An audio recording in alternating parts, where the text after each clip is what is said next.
That's when you get the negative feedback because you don't agree with how they think. Turns out Stern was like, "Gotcha, bitch." I'm trying to wrap my head around this. Maybe they've learned something from every game, and this time it'll be different. What the? I gotta show everybody my wiener. Get to my wiener.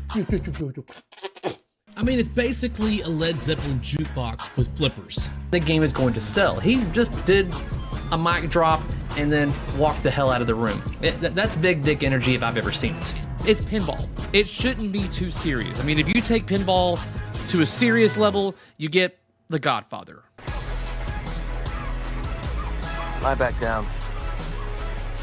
I know I'm going to get some hate from those of you out there that are probably doing it, but that's what it is. The back glass says Teenage Mutant Ninja Turtles right there at the top, and 4 inches up, if that, the title's there again. That makes no sense. And I mean, what's concerning to me is that through the whole build process, no one brought it up that, hey, maybe we should make this a little bit better. No one mentioned it. We believe this idea to be the best course of action for us and for you, but mainly because it's gonna cost us nothing. If he dies, he dies.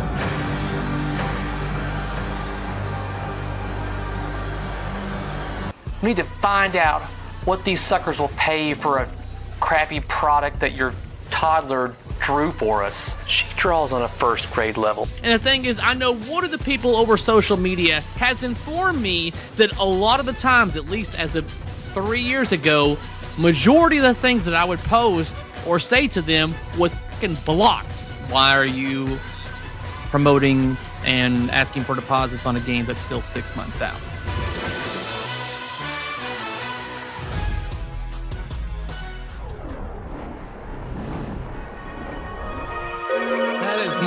Thing we want to go to. All right. Starting off on a good foot right there, going to the wrong screen. It's never a perfect stream. That's just the way it is. Anyways, what's up, guys? Welcome to the channel. And tonight we're going to be talking everything pinball across multiple manufacturers. Let's do an audio and video check. How are we coming in here, guys? Audio okay?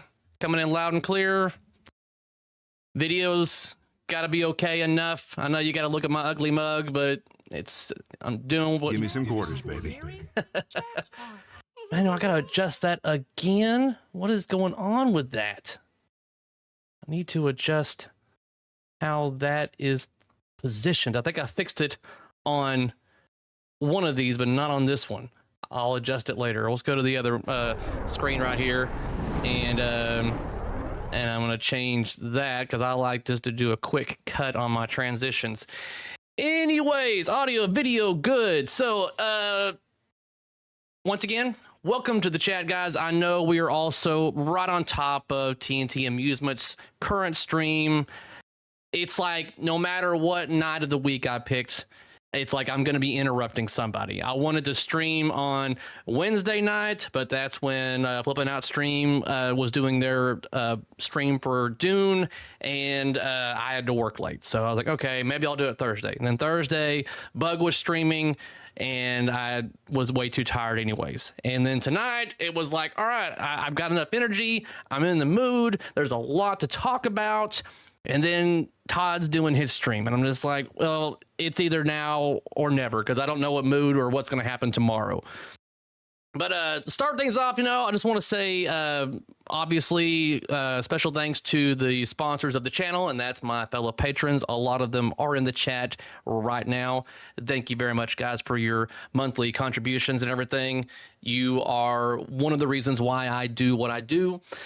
But just wanted to say thank you on that. Like I said, we've got a large list of stuff to talk about, and a lot of this is going to be decided upon you out there in the audience. And to start off, first thing that we're going to discuss is whether or not Carrie is going to be drinking tonight. I have got water in this, but I've also got a little bit of water in this.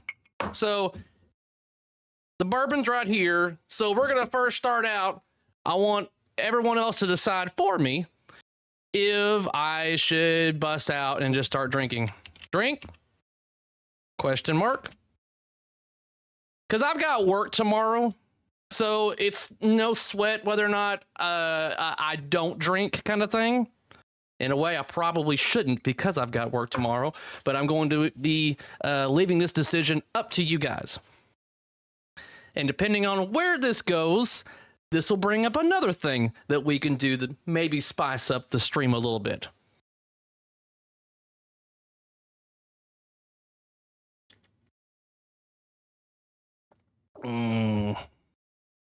No, there's no need to go full Canada because when I get drunk, I don't get angry.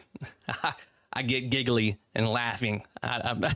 So I turn into a fun guy whenever I drink. Depends on the bourbon. Okay, the bourbon is Woodford Reserve Double Oaked. And if for whatever reason I go through this bottle, I've got another one back there. And this is special thanks to Hector. If you're in chat, he sent me a bunch of bottles of that. So right now, guys, it looks like it looks like the votes are going towards drinking. And to those of you out there that would tell me no,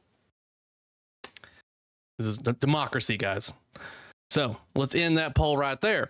Now, my next question, as I'm pouring this, is should we play a game in regards to me drinking this evening? And I say the game meaning like, it's like what kind of game? And this is something I'd like to do also in the future. I just don't really know how to go about doing it.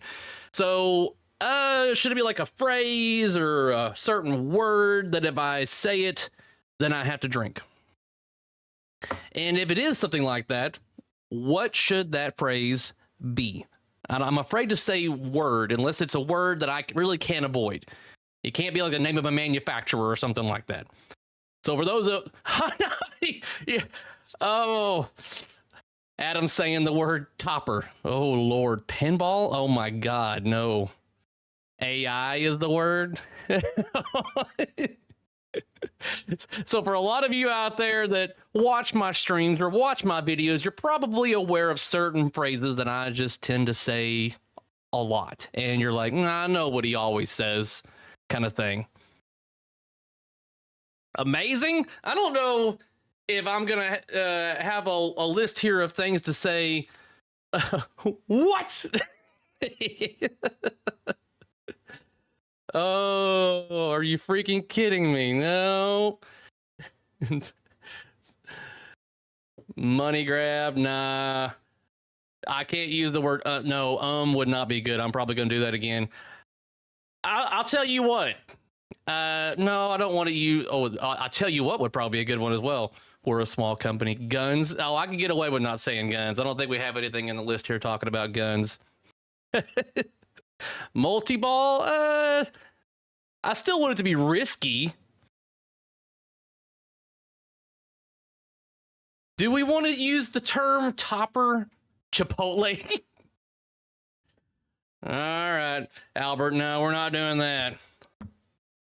Arnold? Oh, well, that that would be interesting since I think one of the first subjects we're going to talk about is Pinball Brothers. Topper. Okay.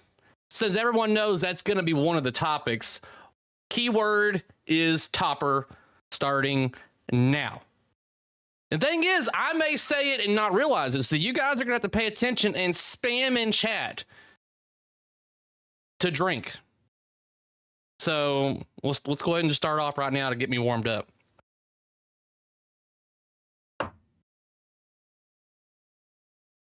Oh, man. It's so good. All right. Oh man.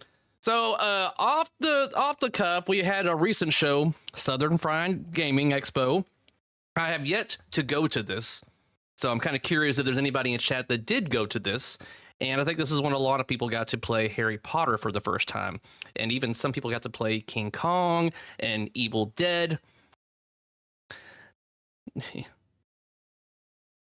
going on, Pinball Monk? Welcome to the stream.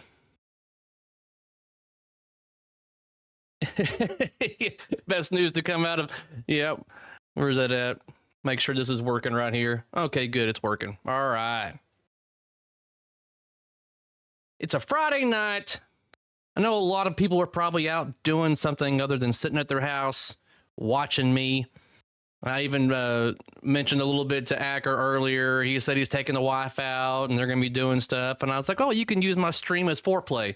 And I don't want to tell you his response, but I about died laughing.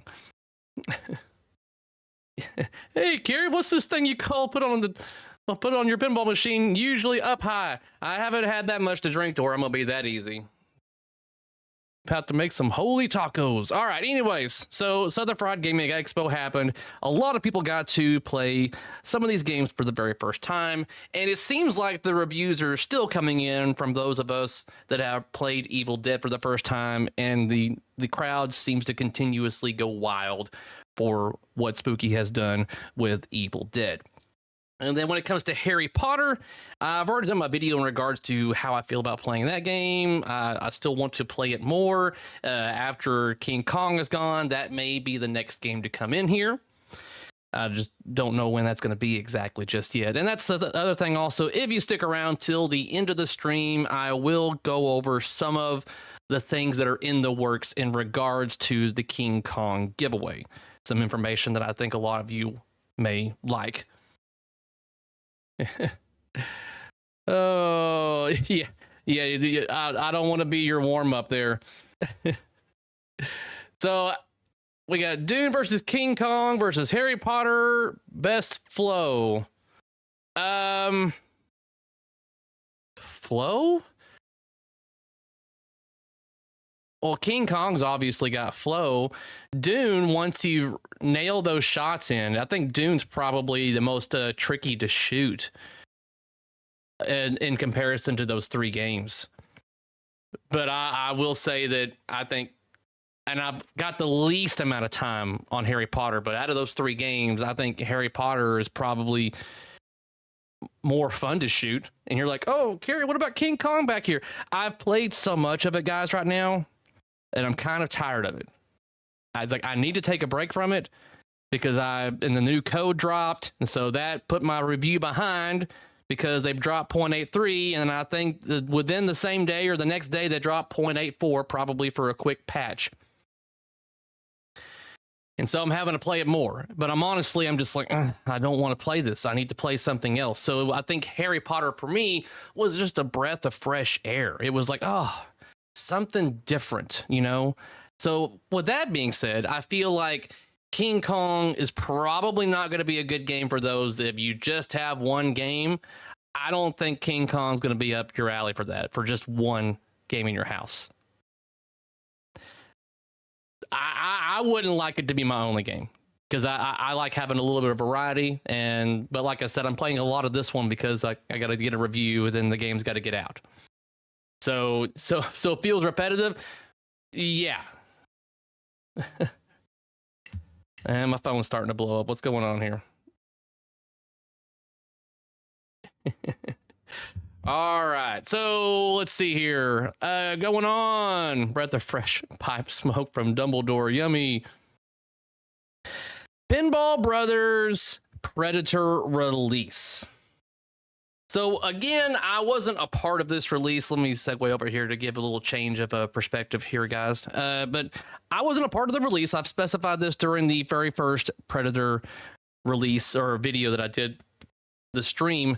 But since then, we got the leaked. I'm going to use the term leaked, but you know, someone released their gameplay footage of the game that showed assets that are not in the game. I'm sure a lot of you probably saw that, and it was like, what's going on? It kind of got blown up. And if I would have had more free time, trust me, there would have been like videos coming out talking about this. But then it's sure enough, I would have done the video, taken the time to edit it, and then the next day they finally come out with like basically an announcement and then an official gameplay video. So we get an official gameplay video. And we get to hear the call outs, and we get to hear the voice actor for Arnold. And I think a lot of us, when we finally get to hear the most like well-known like phrase in that movie, if someone was to say, hey, quote a line from Predator, a lot of people would more than likely say, get to the chopper, kind of thing, because that's just a phrase that a lot of people know. And there's a lot of other phrases like, I'm gonna have me some fun. I'm gonna have me some fun. Gonna be a ton of Kongs for sale in the near future. I see it. I haven't gotten further into Kong. I kind of like, I'm getting off topic. People start asking questions and I kind of like segue over. It's why I have to make a list, because I'm easily diverted to talk about what everybody's talking about. So it's lit. Basically, when it comes to Kong, as of right now, I'm kind of tired of playing it. I need to find another game. That's why I said Harry Potter was so much enjoyable as it was, is because I got a chance to play something different. And I've been playing so much Kong that I'm just like, I'm tired of it. I don't recommend it being the only game you own. If you're going to own the game, you better have some other games to change it up. Carrie, you going to keep your Kong or sell it? No, Richie, the plan has always been from the very beginning, before I bought this game, that this game would be obtained by me to create content, and then eventually, and we'll get to it at the end of the stream, when it comes to doing a giveaway. And so that's later in the stream. We'll talk a little bit more about that. Not everything's in stone just yet. Didn't you get the okay to sell Totan? Yes, I did get the okay to sell Totan. And what will be going in Totan's place? A lot of people are asking me. I don't have the game up for sale yet because I still have some time. But it's like, I was like, oh, well, okay, what's going to be going in this place? Well, that's what we're going to eventually talk about. And I'm just kind of curious what everybody's, before we get into the next topic, which we'll be talking about this, what else is there to discuss about Pinball Brothers? Are we excited about this game? I think for me, especially after watching the gameplay, and today they released another video where it had no commentary, which I got to give them kudos for that, because this is something I wish that more manufacturers would do. Bug at Spooky, he listened to me whenever he was releasing games like for TCM and Looney, and I was like, sometimes people just want to hear the game. They want to know where their money's going. They want to hear as well as see what's going on. So on his latest release with Evil Dead, he released a commentary version of the gameplay and a non-commentary version of the gameplay. Great. You're satisfying both sides of the spectrum right there. Awesome. So it looks like Pinball Brothers is following the same suit when it comes to trying to do that as well. So you have that gameplay video with commentary, which was a little kind of dull and boring. And then you have the video that came out today, which is only a couple of minutes long, with no commentary. And that gave us a really big idea of how quiet this game is. It feels like we're missing a lot of sound effects.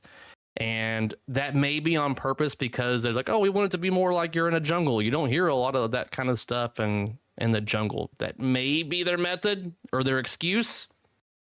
But it seems very quiet. The game looks very floaty. I don't feel like it looks at this point in time to be a great shooter. But that's my current opinion on it. And I think what's really going to hold this game back more than anything is the price. The extra couple of $1,000 on this for the tariff is not going to be good for them or any other manufacturer out of the US when it comes to the current situation with tariffs, because a lot of people already don't want to spend over $10K for a machine, and then you throw an extra couple of grand on there just to pay a tariff. Big downer for buying a machine at this point in time. And I do feel sorry for anybody out of the US. I mean, I was contacted recently by somebody in regards to a certain theme that's being made, and they're like, oh, who do you want to make this machine? And I'm like, any manufacturer in the USA, so I don't have to pay an extra couple of grand in tariffs. Oh man, can't wait for the next Spooky. So I haven't looked at the thread to see what everybody's feeling about Predator. What's the going feeling about Predator right now for everybody? Is it a game that anybody's excited about? I mean, there's going to be obviously some of you out there that are going to buy the game on the theme alone. And for me, it's like I knew they weren't going to get Arnold. I was going to be shocked if they got Arnold. And I know they're right now kind of still saying, oh, it could still happen. No. I once again will be surprised if they eventually get Arnold. And you could say, like, oh, well, they eventually got Sigourney Weaver as Ripley for Alien. Well, the thing is with that, if I'm correct, I do recall them saying that they could have, from the beginning, put Ripley in there, but they just didn't. And I don't know why you would do something like that. Because whenever you think of the movie Alien or Aliens or Alien in general, you're thinking of Sigourney Weaver as Ripley. And so to not put that character in the game was a big miss. And I'm kind of wondering if it's the same thing when it comes to Predator. Is it not putting Arnold in there or just being incapable of doing it? I'm sure they would love to, but the price for Arnold, from who I've spoke to, it's very expensive. It's like, I can understand you not being able to maybe get him on screen or close-ups like they were talking about, but God, at least have his quotes from the movie to have the call-outs. Just the original call-outs or the quotes from the movie. I think that would satiate a lot of people right there, is being able to hear the voice. But the current one they've got right now is, from what little I've heard, it doesn't sound very good. It sounded like they kind of just slowed down Arnold's voice. And I thought that's what they did, honestly. I was like, oh, they're probably just slowing his voice down. Let me mute this audio right here, guys, because I'm probably going to get messages. They probably just slowed it down. So I even put it into my Premiere, and I was trying to see if I could replicate it. They didn't just slow it down. They actually did have a voice actor that came in and redid the lines. But the cadence is different. The pitch is different. I don't know. I don't really like it very much when it comes to that. It's got to be difficult if you're going to try to do that. I almost say that maybe Retro Jinko would probably be a better voiceover, honestly, to get him to come in and do the call-outs. Let me try to catch up on chat right here, guys. Someone's asking about Turner Pinball. I do have an update from them. Stay tuned. Actually, I think Chris is in chat right now, honestly. So probably didn't want to spend the money up front. Yeah, that's a lot of money. It seems like, and I always like joked about this with certain manufacturers that just seem to shoot themselves in the foot. And it seems like the same thing with Pinball Brothers. It's like every release, there's something that's just like a big friggin' miss. And ABBA was the theme, obviously, but the gameplay didn't help either. And that's a big thing when it comes to Pinball Brothers, is that we have a historical data trend on what they provided for us. And we're judging them by their history. And so that's what they've got to overcome right now, is getting those of us that have seen what they've done, and they're just going to have to like prove us, to where we're willing to take that leap into spending that kind of money. So I think a lot of us are not going to be able to play Predator until like Expo. I think that's probably the next time we're going to see games being played is Expo. I think about the Legends of Valhalla sale. Yeah, we'll get to AP here in a little bit. We're going down the manufacturer list, guys. So stay tuned. If I haven't reached out to, but we've only started on Pinball Brothers. We're about to put a bow on Pinball Brothers, and we're going to move on. They've got to risk if they want the sales. If you're going to get the license, you need to get the assets. Yeah, and that's the thing, is that's what sucks about certain things and certain licenses and themes, is that you gotta get these assets, and people want originals, and you're just not going to sell nowhere near as many games if you do originals. It's just the truth on that. The hard, long, glistening truth. All right, made it through Pinball Brothers. I'm just going to take a drink anyways because I'm thirsty.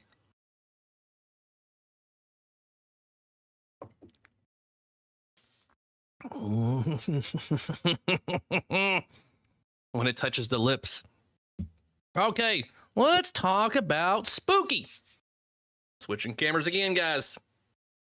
So this brings me to my point when people were talking about Totan and what's going to be going there. Let's talk about some of the news first when it comes to Spooky, what's going on with them. Like I said, people that are playing Evil Dead for the first time are praising it. Continuous applause keep going towards them from what they are doing with this game. When it comes to a recent news event with them, I've got it pulled up on Facebook right here. Well, I did. There it is. All right. So in the most recent news, they have hired someone to do their audio. We are proud to reveal a member of the spooky crew who has been diligently working behind the scenes. Please meet composer and sound designer Brady Hearn. As a composer, Brady has had music featured in over 120 television shows, including Dateline NBC, 2020, Impractical Jokers, NFL, and UFC broadcast. In sound design, he has worked closely with companies like NBC, Paramount, MTV, and VH1. Brady has put together some top-notch compositions for our next 2 game releases. Get ready to be immersed like never before. So once again, guys, Spooky's coming with the thunder. And and I'm telling you, for what I know and seen and heard, I hope your kids aren't watching this.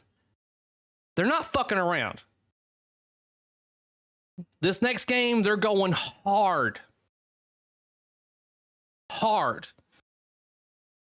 So, and like speaking of their next game, let's give some information out there about this. And if you're watching, Spooky, I'm merely stating what you guys said on your stream last week.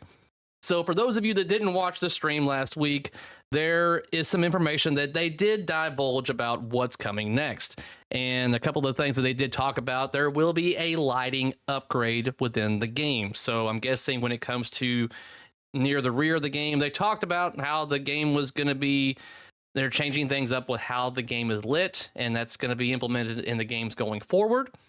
Another thing that they mentioned was the screen was getting an upgrade. Don't really know what that means, but there will be upgrades in regards to the screen. And it is a standard body cabinet. So those are 3 things that I can recall that they did divulge about what they are working on. And when it comes to their new composer, Brady, I have heard, literally, like heard, listened to what he is doing for their next title, and it is spot on. I was like, yes, yes, yes, yes. So, in regards to what is taking place of Totan, Spooky's next. But I don't want to like hype this game up because we're still like, I don't know, at least 4 months out, guys, until the game gets released. If history repeats itself on how they do the releases, it's always Q4 towards the end of the year. So no sense of like hyping this thing up yet. Now, when we get into the fall or get closer to the release, I may start going hard on talking about what they got going on. Going on, Cell Processing. Welcome to the chat.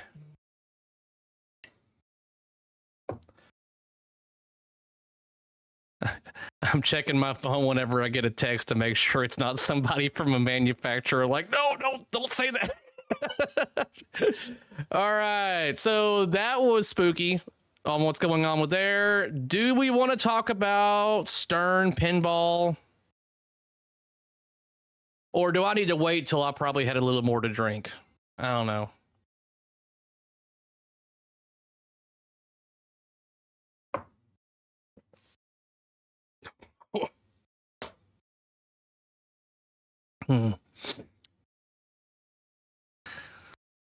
Oh.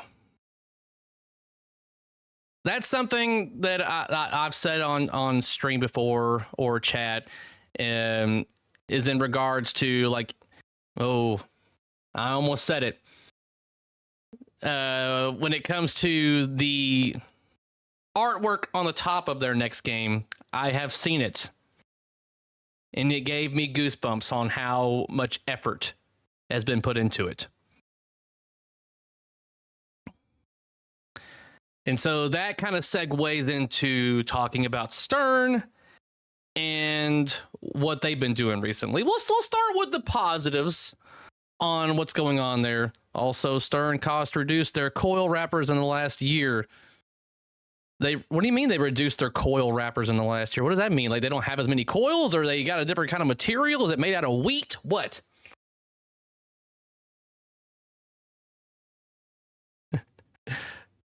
Oh, yeah, we got the bourbon going on.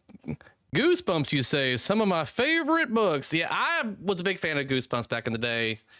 Albert, what's your favorite Goosebumps book? I have mine on the tip of my tongue, and I'll tell you what it is once you tell me what yours was. How's Kong sitting with you? Okay.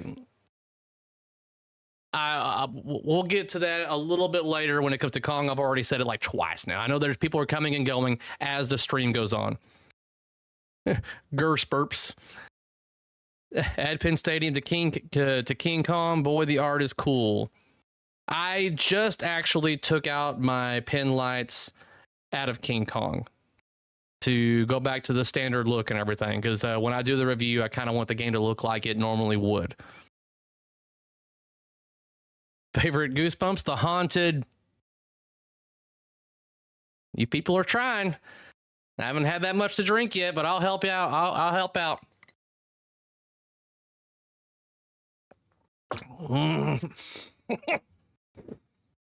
I usually drink old fashions, and this is just, just bourbon on the rocks. So it's hitting a little hard, but still tastes amazing. All right. So talking about Stern, some good things. Let's start out with the good notes here, guys. And that is that they released code for at least 3 games. 4, I guess, if you want to count King Kong. How long are you going to hold on to Kong? Not much longer, Brad. Yeah, Woodford is best on the rocks, and that's what I've got. So, when it comes to what Stern has done recently, they've released code for John Wick, which I know a lot of people are looking forward to because that game evidently needs it. And they released code for Star Wars, but it's like 1.28. I don't know why they did that. I bet the 1.28 code is to basically because of the Expression Light device that they have created for that game. So that's more than likely what they've done there. So D&D also had an update to 0.92, but I think the biggest thing that a lot of people are excited about in regards to code update is X-Men is getting a complete fucking overhaul. And again, guys, I apologize if you're going to hear the language every once in a while, but this is something I need to emphasize is that I really enjoy how X-Men shoots. It's a great friggin' layout. And for me, I'm not a skilled enough player to go through the code to where I'm like, where's the rest of the code? Or they need to fix the code. I mainly am highlighting how much I enjoyed shooting the game. But something I did comment and criticize upon, even in my video in regards to playing X-Men for the first time, was that when it went into the future for the first time, there's a paragraph of what the fuck you're supposed to do. It's like you reading it and it's just like, all right, do this, then do that, then do this, and then this will do this, and then you can do, and it's just like, what? I shouldn't have to read, like a testament to the Old Testament before I play a damn mode on a pinball machine. So they've done a complete overhaul. It looks like Wason is no longer even involved in the code. They've given it to Mike Vinicor. And so far, already, the code looks so much better. They played the game. They played the multi-ball. They played, like, they went to the future. And I'm like, yeah, it's just more simplistic. I mean, I get it. I understood what you're supposed to do during going into the future.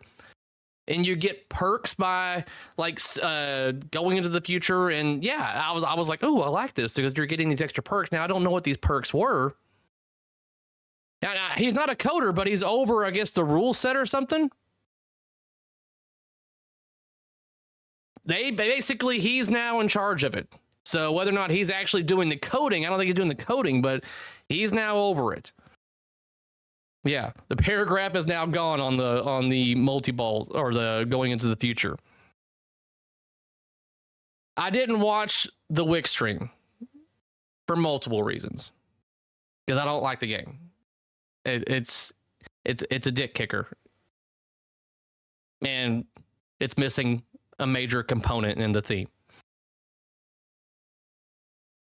The topper for G.I. Joe is going to be a pork chop.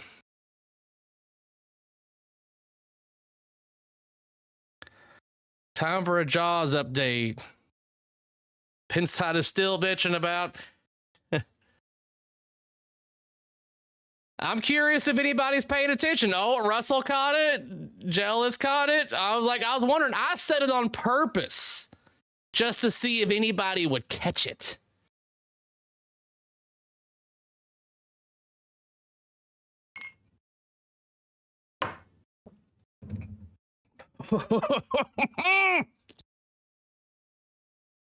I'm loving it. Again, Hector. Oh, man, I'm probably going to go through this bottle.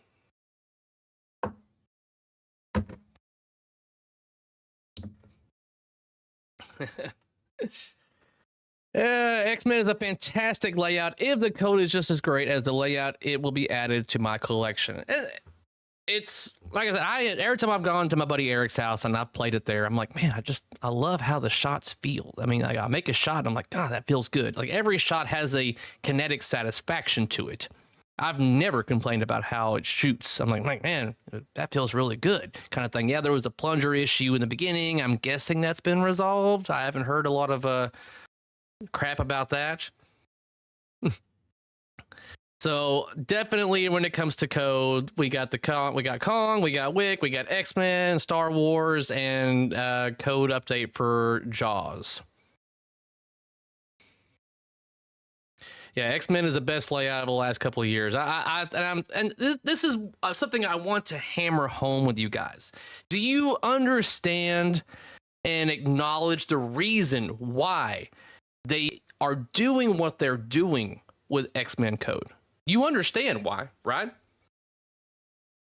It's not because they themselves were like, you know what? We need to redo everything. We need to do an overhaul. We need to implement this. No, it's because you guys out there, not so much me. I haven't been complaining about the code because I don't own the game, but it's because universally, those that bought the game, own the game, have brought it to their attention that it needs to be fixed. You guys made the difference out there. And we're seeing that they've listened. And now they're going to fix it. So I'm giving them kudos where kudos is deserved. Thank you for fixing a great shooting game. I don't care about John Wick code because I don't think it's a great shooting game. I'm not trying to be offensive there, but that's just the way it is. I don't care to play it. I don't know. I almost prefer just someone kick me in the nuts because that's what that game does consistently when I did play it. All right. And then without skipping over anything, let's talk a little bit about, before we talk about their new product, there's also, what's everybody's thoughts and opinions about what's going on with the potential Jaws 50th? Is that something that even interests people out there? And it's like, oh, they'll do a black and white. No, I don't think it's going to be a black and white. We'll have better cab art. Now, here's something. This is rumor. This is rumor here. I'm not saying that this is happening, but this is rumor that I'm like, you know, I'm seeing certain other context clues that kind of make it a high possibility. What would you say if the potential Jaws 50th was an old school, like Bond 60th? With the reels and everything. What's your thoughts and opinions on that? Would that make it more appealing to you if it was literally a different game, but old school style? Pinball Monk, you're saying please. I'm not sure if you're saying please like that, or like please like that's what you want.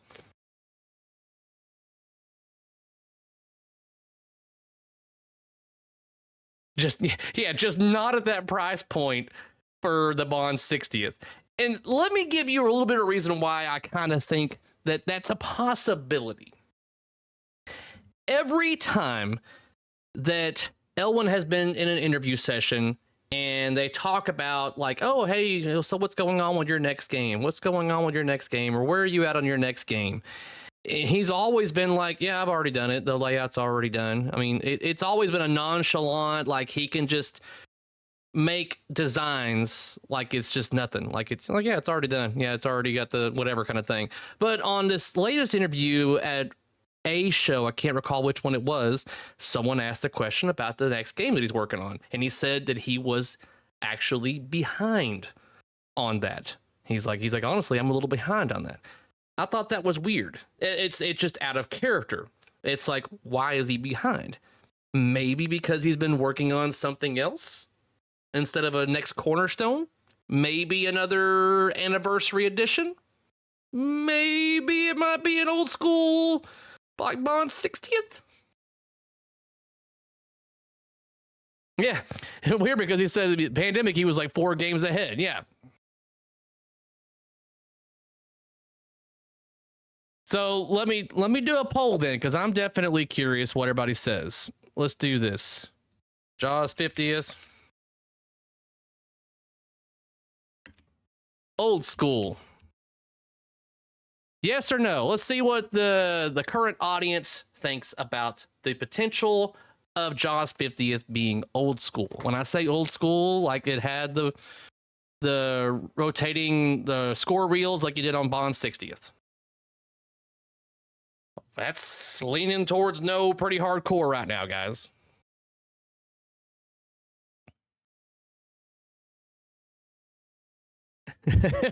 William, like, take my money. Well, Will, you got a lot of money, so you buy everything.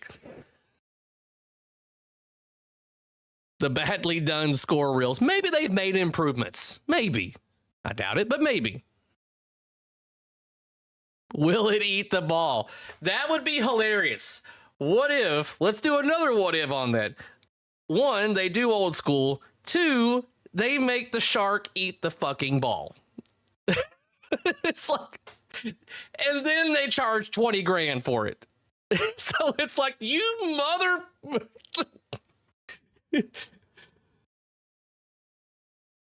But it's so far 67. So 2/3 of the audience as of right now are saying no, don't do old school.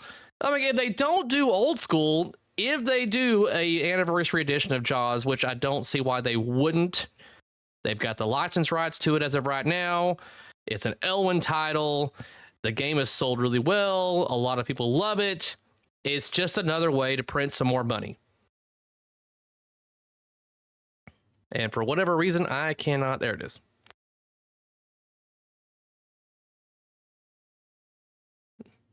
I'll just put that up there. Jealous, you're trying. You're trying. I'll give it to you. You're trying there.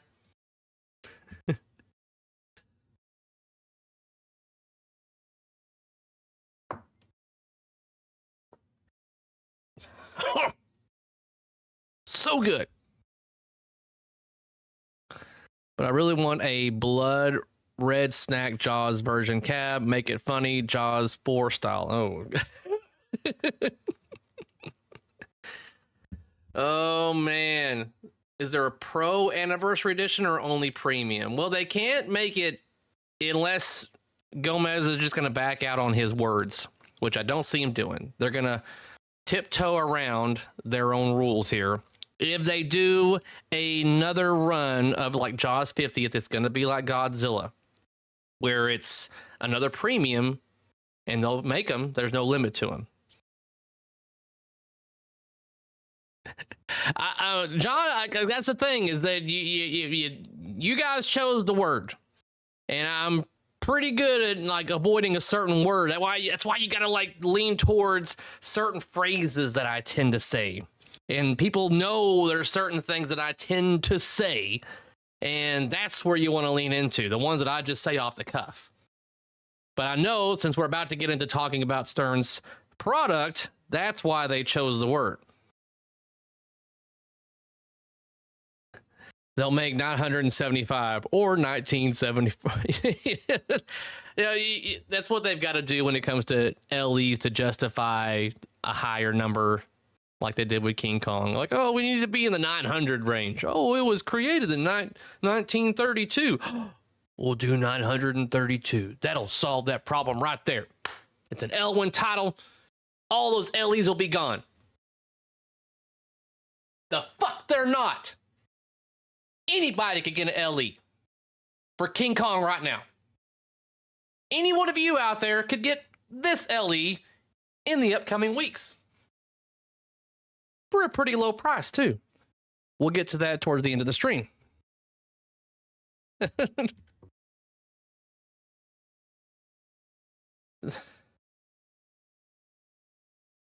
That reminds me, did everybody see the topper? I say topper. It's not. Oh, shit. Okay, I actually did say that on accident. Give me some quarters, baby.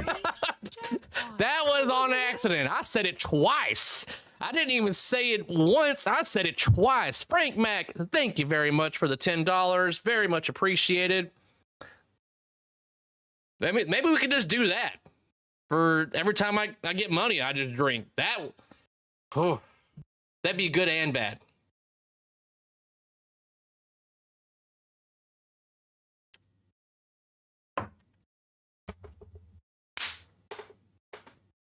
Ugh.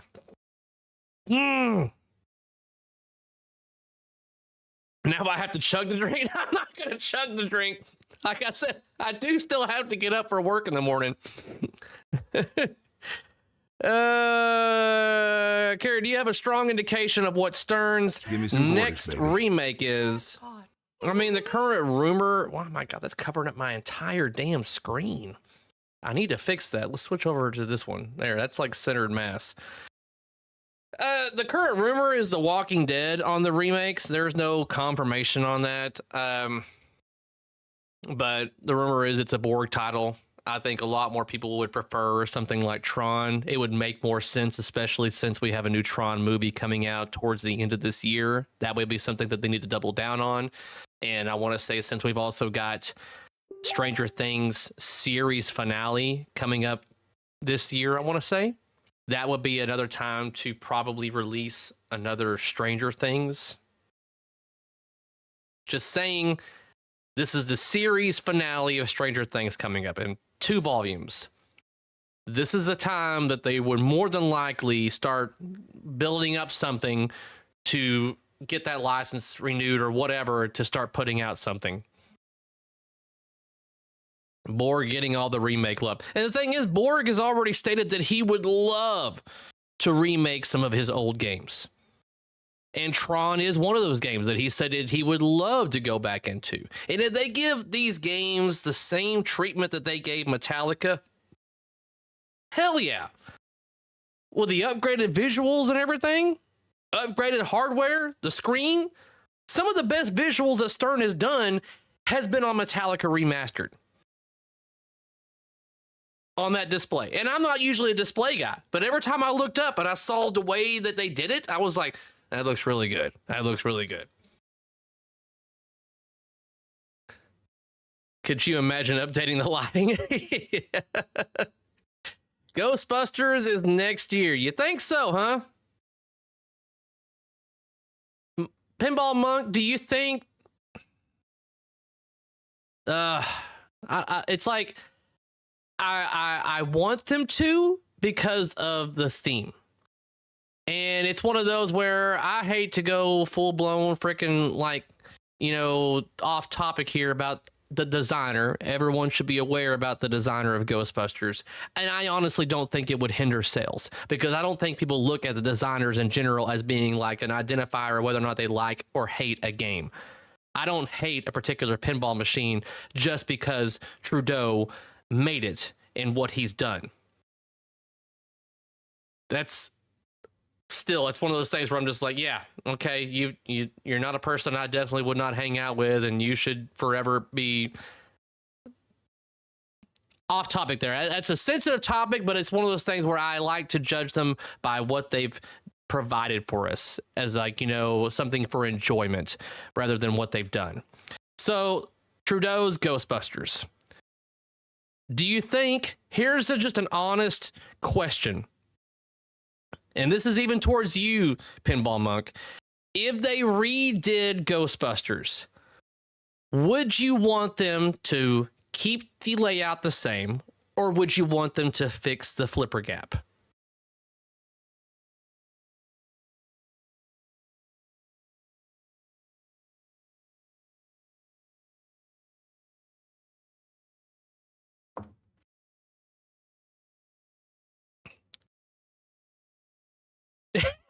People are like, fix. And then new Lord of the Rings also, but you imagine the licensed nightmare that Lord of the Rings would be? Make the gap even bigger. Oh. All right, so let's talk about Stern's newest product for everyone to enjoy. Let's switch over here to this.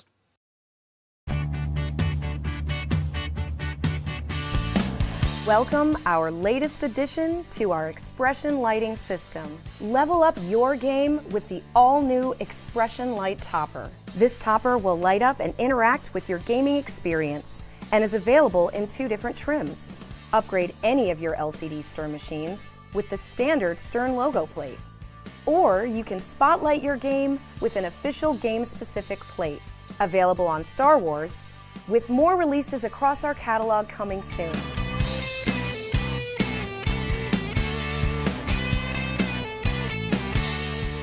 Learn more about this special accessory, available today at sternpinball.com.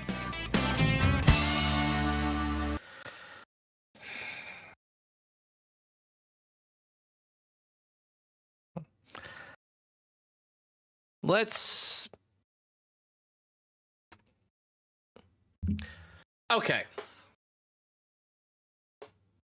All right.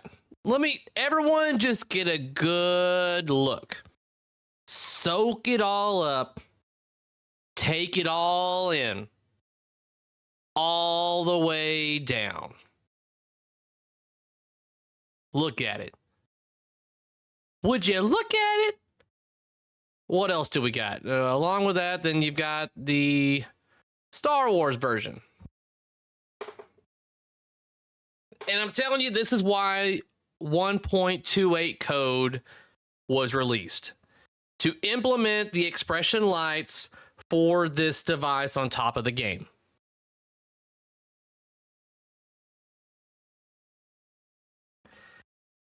And what's funny is I haven't really even chimed in on this about it on my Patreon too. It's one of those where it's kind of like been a fart in the wind. It's just like, oh, we're releasing this, and it's just like I saw it and I was like, okay. And I almost hate to say it, coming from somebody who's created content making fun of Stern and their choices when it comes to this. But I see the pros in this. This is going to print money for them, guys. Whether you think so or not, I trust me, I am right there with you. But you're going to get a lot of arcades and a lot of people with a collection that can easily purchase a slew of these that just say Stern Pinball and have them up there. And I'm kind of curious about how they're going to go about doing like the Star Wars. Well, obviously, they can make Star Wars. But the main factor out of all this, hate it, love it, whatever, the main question is, when are you going to get this damn thing? Has Stern Pinball been so so great about releasing their accessories in a timely manner? Answer: fuck no, they have not. That is like where they just fall off. It's like they can pump out games like nobody's damn business. They can go chicka chicka chicka chicka chicka chicka chicka chicka, just pumping out games like, here you go, fucking copy and paste. Here's you another game. Here's you another game. Here's another game. Hey, could you make this topper? I'm all thumbs. I said topper. Time for a drink. All right. I said it twice. God.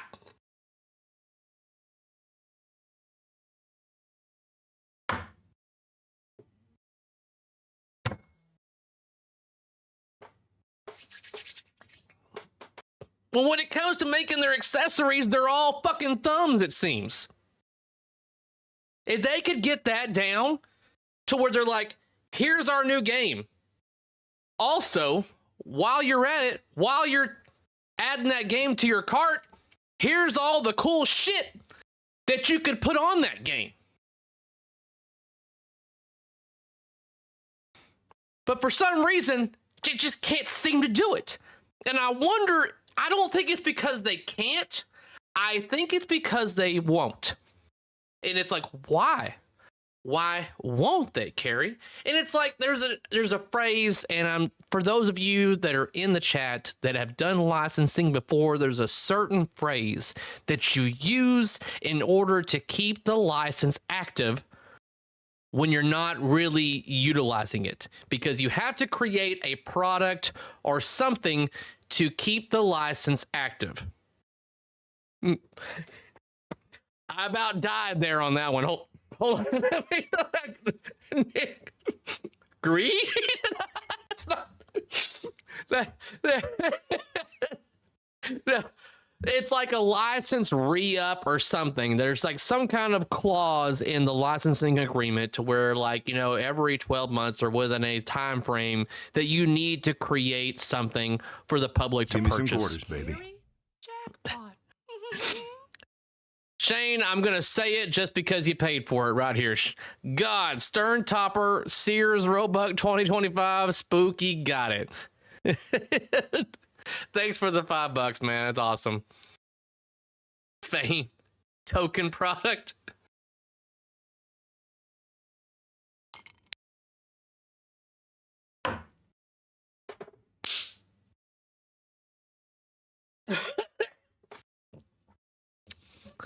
I really hope tomorrow doesn't suck, because it's probably going to now.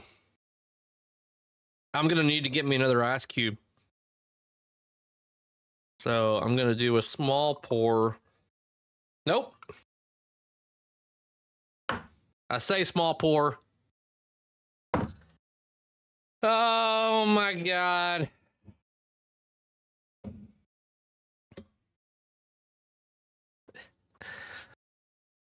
Is there not a, I've heard it before. Someone has said it and I'm like, that's it. That's why they do what they do.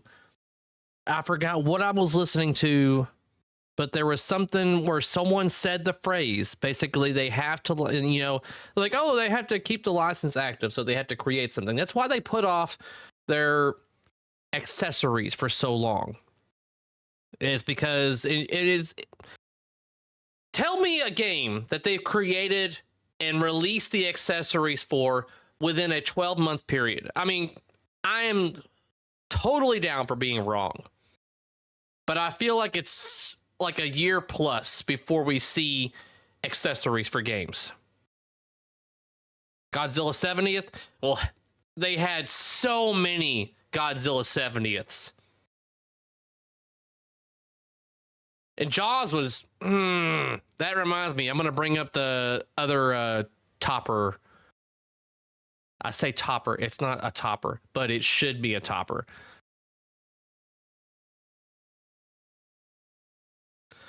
I shared this with my patrons. You probably saw it on Pinball Enthusiasts. Let me scroll up to it.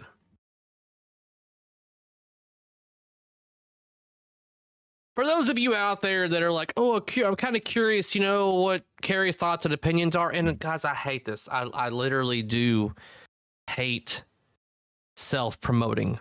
I just don't do it. And that's probably one of the reasons why that like my Patreon and everything doesn't grow as fast as it could, is because I don't self-promote. I just feel icky about it. I'm like, I feel dirty. It's just, I don't know. It's just me. But let's see here. But a lot of times, whenever something gets released or whatever, the first people to get to hear my initial feedback are my patrons. So, here it is. Let me switch over here. Did anybody see this?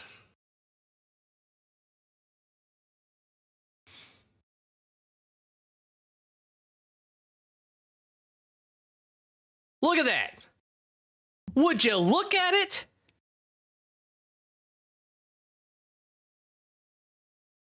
Russell Gibson, thank you very much for the $5. Very much appreciated. Let me bring this over here. But have you guys seen that yet? Can you imagine if Stern created something like that for something to go on top of your game? That they had the ability for someone to like, I'm going to create something, once again, this fucking awesome, so you could put it on your game. And the head is interchangeable. Look at this. You could throw other shit inside his mouth. And you're like, oh, it's got to cost. No, look at this. $275. This item ships to selected countries. Well, let's just see here. Hold on. What if I added this to the cart?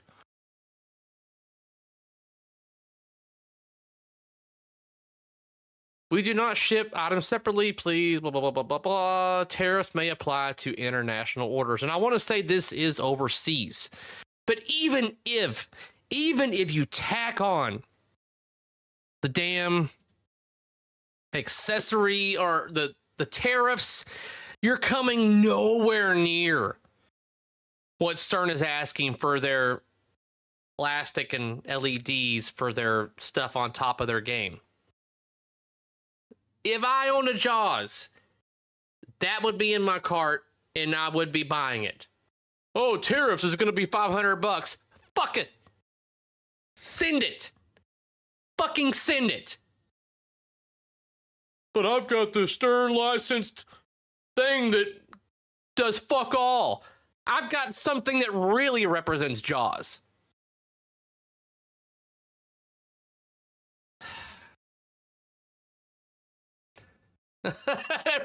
Frenchie's like, I bought that thing. Yeah. And so this is why I feel like Stern, above all, one of the reasons why they are doing their version of the device on top of their games is because they are seeing companies like Spooky, companies like Barrels of Fun,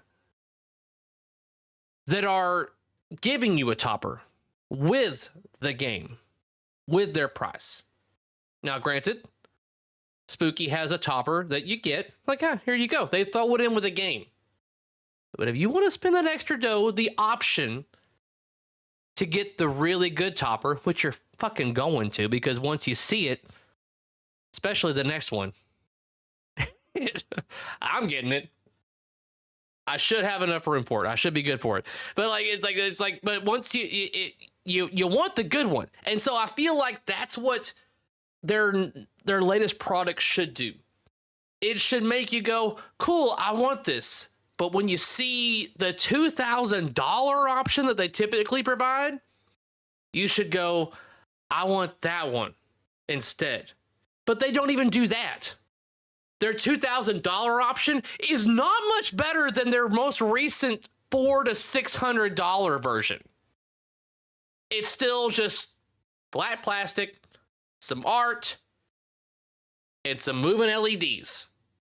It's like they heard us bitching about art being just on standard flat plastics and some standard LEDs, and instead of them going, Maybe we should make it better. They were like, fuck that. Let's double fucking down.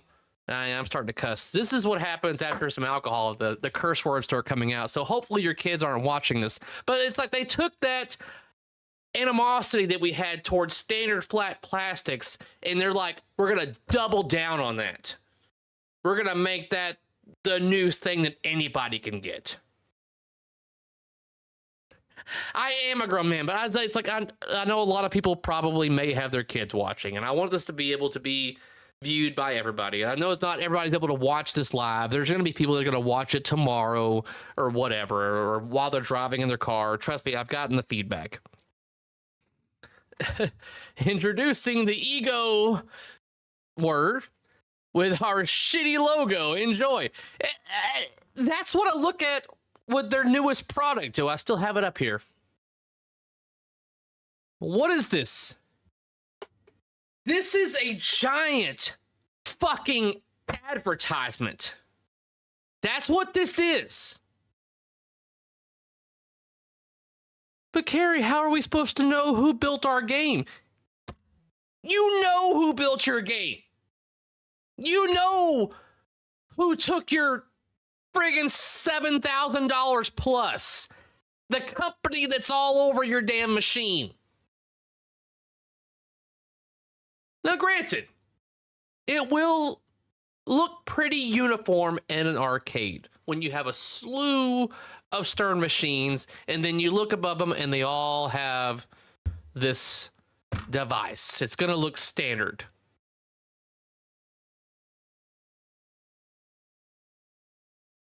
Okay, so those of you in the Stern Army, you do you, babe. You can have your slew of machines with your flat plastics and your little LEDs, and then you're going to look at other people's lineups or even your own, where all of a sudden things change when they go to a different manufacturer. What do you get? What do you get when you go to Spooky? You get something that's a hell of a lot more epic, and you feel like, man, I feel like that's a hell of a lot more worth it than what the hell I'm spending on my flat plastic advertisement panel. Do you see Spooky Pinball on a flat... Fuck it. Do you see Spooky Pinball advertisement on their fucking topper? No, you don't. And I'll drink to that.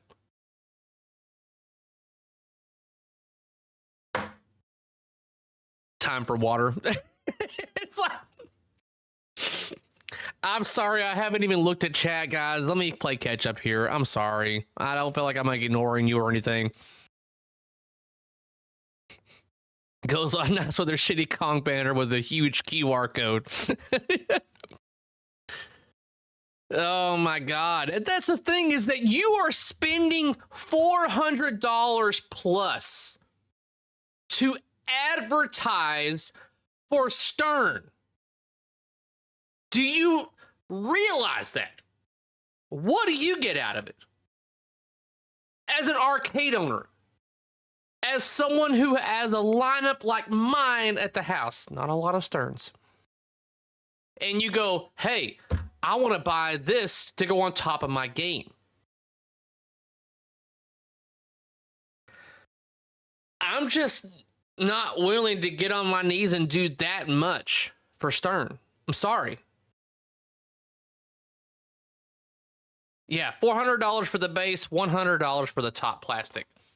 The base, meaning just like the roving light? Because I'm guessing you get a node board with it and stuff. I'm guessing that's why the cost is what it is. Because, but again, can they manufacture these toppers? Can they release these toppers in a timely manner for those arcade operators out there, for those collectors out there to get a surplus? If they could make these I didn't finish it. If they could make these accessories in a timely fashion, they could sell them like crazy. Because I know there's a lot of people out there that are just down there just on Stern like no problem. and would definitely put these on the entire row of their games. Would it be preferred to have the art from the theme? Obviously, yes. And that's what eventually you're going to be seeing going down their lineup, is seeing art that's already been approved on a topper. But there's going to be the magnificent people in the hobby that are going to get this product, dissect it, and go, okay, we're going to take their base unit and we're going to make it a hell of a lot fucking better. Carrie, you saw my Metallica topper. That cost me $400. Oh, man. Gomez should leave it. No. If Gomez left Stern, that would be the biggest. Oh, man. There's not a lot that I could say that could stop Stern or kill Stern, but if it's and Gomez is one of the few people in the industry that I respect, and he's one of those that if something ever happened, retired, passed away, whatever, God forbid, that would be the worst thing ever. So, George, on your next freaking, yearly merit increase or whatever, you might want to add that to your oh man, Stern gives away a mug, Spooky gives away a machine. So I feel like we've spent a lot of time on Stern, guys. Time has gone by. It's already been over an hour, and we spent enough time talking about these devices that you put on top of your game. I think the point is clear. Let's move on to the next topic at hand, because I know I could talk for a long time, especially since I've had some drinks in me. Let's talk about JJP.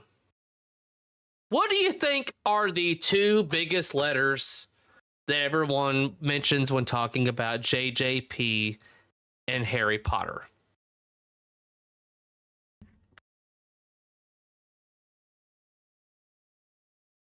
There it is.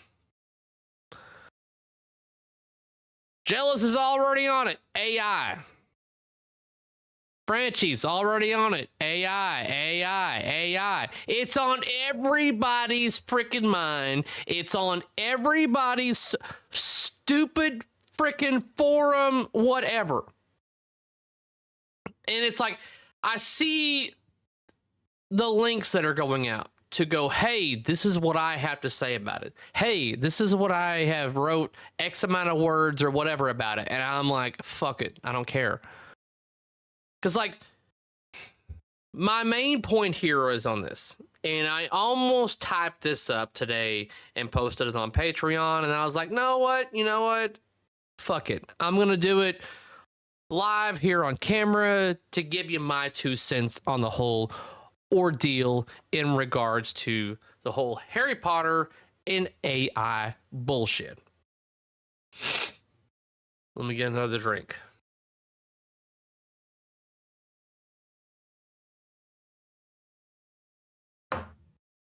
I'm not opening another bottle tonight, guys. I don't want to do that. So I'm trying to preserve what I've currently got. Now, tomorrow when I get off work, we may open another bottle, but not tonight. So, AI. Whether you like it or not, AI is here to stay, and it's going to get better or worse. It depends on how you look at it. My main point on this, when it comes to AI, is that it should be a tool. It should not be a crutch. And it should not be depended. Oh my goodness gracious. It should not be depended upon to do your job for you. AI is a tool. That's what it should be. And you could say, like, they should not use it. And I understand. Trust me, guys. I understand. It's like whenever we hear, hey, Jersey Jack. Give me some quarters, baby. I got to stop what I'm doing here. Dave's midlife crisis, $10 donation. Thank you very much for bottled water and a bar of soap to wash that mouth out. Good show so far. Thank you very much there. I'm still going to do a little bit of a drink because you donated.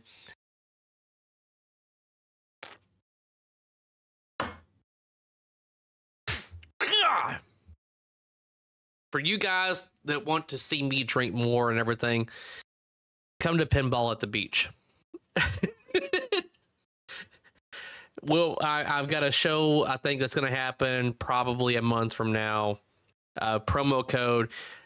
If you're waiting on Pinball at the Beach, tickets and all that, wait. Just wait for it. Subscribe to my channel. Whenever the podcast gets revealed and more information about what's coming at Pinball at the Beach, I'm really pushing forward for a promo code to save you guys money. Trust me, every time that I'm talking about a product or talking about something, I'm looking out for you guys. I'm trying to save you guys money. So, there's people out there that want my audience. That's fine. You can have my audience, but I want my audience to also benefit. So, stay tuned. Hopefully a month from now, we'll be able to get you guys a discount for Pinball at the Beach next month. So stay tuned for that. Great show. Anyways, back to AI, back to JJP, back to Harry Potter. AI is a tool. It is. And what have I told you? That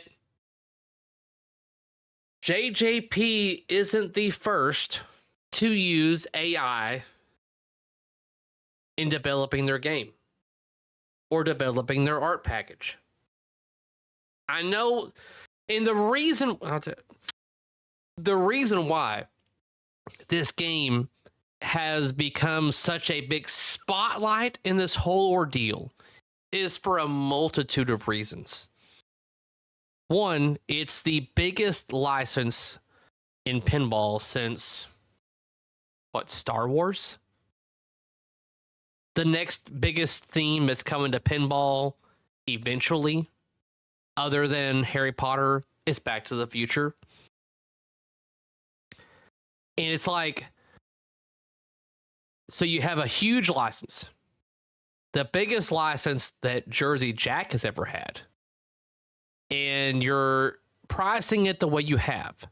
And then we see what you are offering us. And we see the issues within the art that I'm sure a lot of people at the manufacturer were like, no one's going to notice that. It's like, that's what I go, do you know this hobby? Franchi, you are in the chat. I have seen you. You know just as well as anybody that anything that you put on a pinball machine, this includes Evil Dead, will be scrutinized to the millimeter on consistency, accuracy, defects. You know this. More than anybody in chat, more than likely. So I can only imagine what it's like whenever you put the amount of time that you do into an art package and then it finally gets out to everybody. You're expecting the criticism. But it's like, what if all of a sudden that you put all this time and effort into Evil Dead and then everybody's like, oh, you could tell it's AI because of this. But you want to know why you can't tell it's AI because of this? Because it's not obvious. I don't know if he used AI. I'm not going to say if he did or did not. I don't know. So I'm going to say I don't know. But that's the great thing, is that we can't tell. That's the biggest point about Harry Potter, is that we can tell. That is the whole point of this, is that we look at the art. If you do scrutinize it. Now, if you just look at it from a glance, you're not going to tell. You're not. A casual buyer going to a distro, playing the game, looks good. Put it in the box, let's go. They're not going to notice these. But for those of us deep in the hobby that go, they want us to spend $15,000. Can I join audio only? I'll tell you what, Franchi, let's do it to where the audience decides.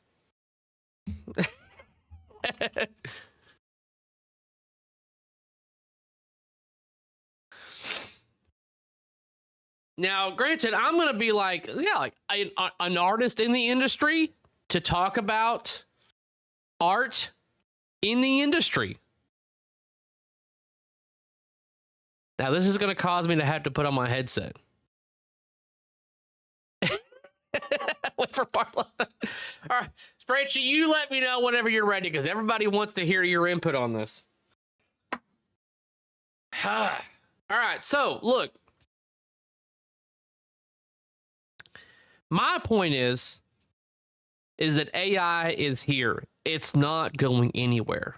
It is a tool and should be used as such, but it should not be a crutch. It should not be depended upon to finish something.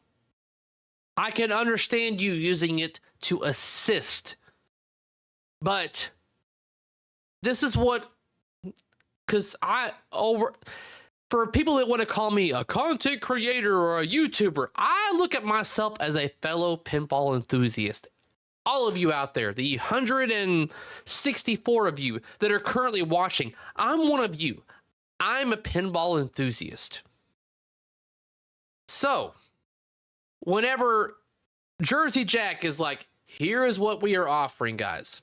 Here's you a $15,000 option. Here's you a $12,000 option, or 13, and here's you a $10,000 option.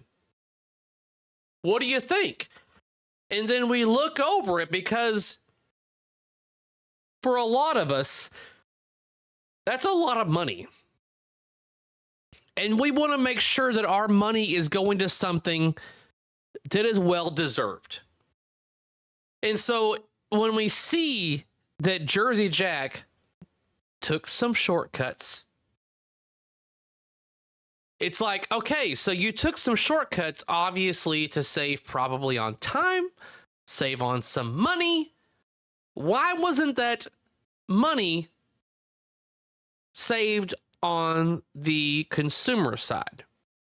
I know that's gotta be what a lot of you are thinking out there. It's like, why wasn't, if they're gonna take shortcuts to make their job easier, then they should make it to where the consumer is alleviated from such a high price. What are your thoughts, guys?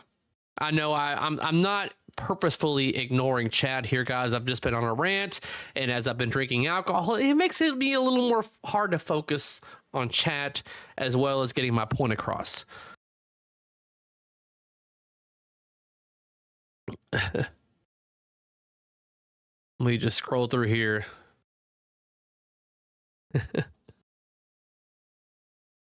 All right, let me catch up here. Seeing AI artifacts in published art is no different from seeing unpublished tool marks on a sculpture. It speaks to amateurish use of the tool. And I feel like a lot of people are not anti-AI.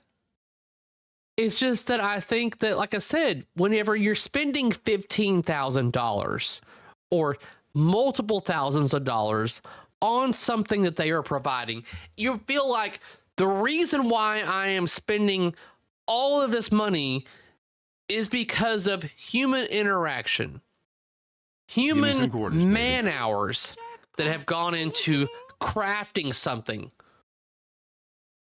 for my enjoyment.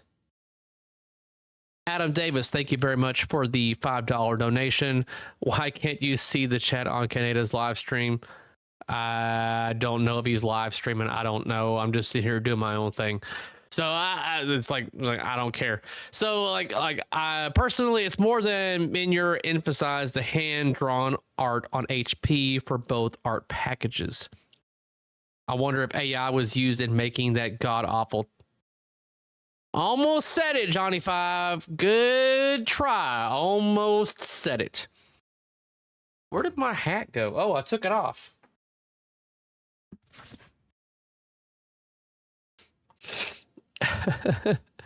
So that's my main point. Is like I think a lot of people that are just like, I spend 5 figures on something.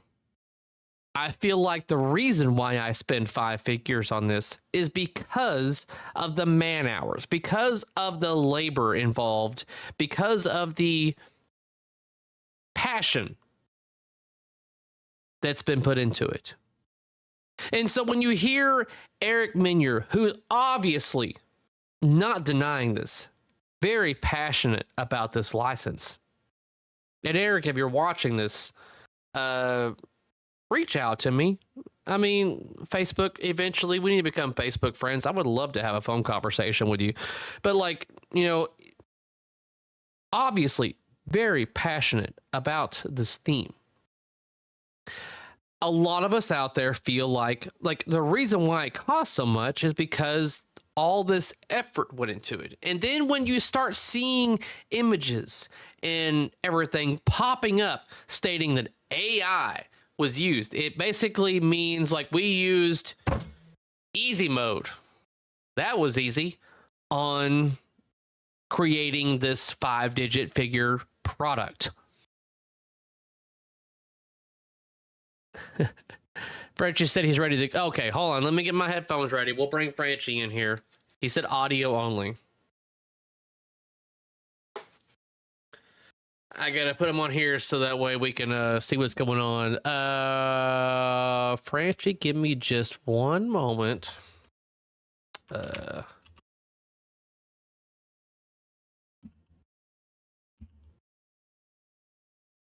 This is the bad part about me drinking, is that when it comes to typing, it's not good. All right, log in with this.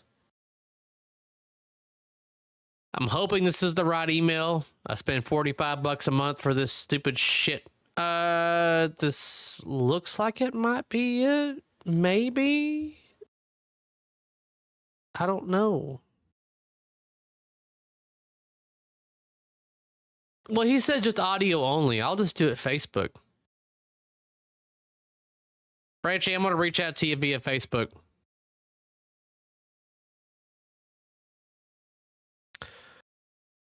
All right.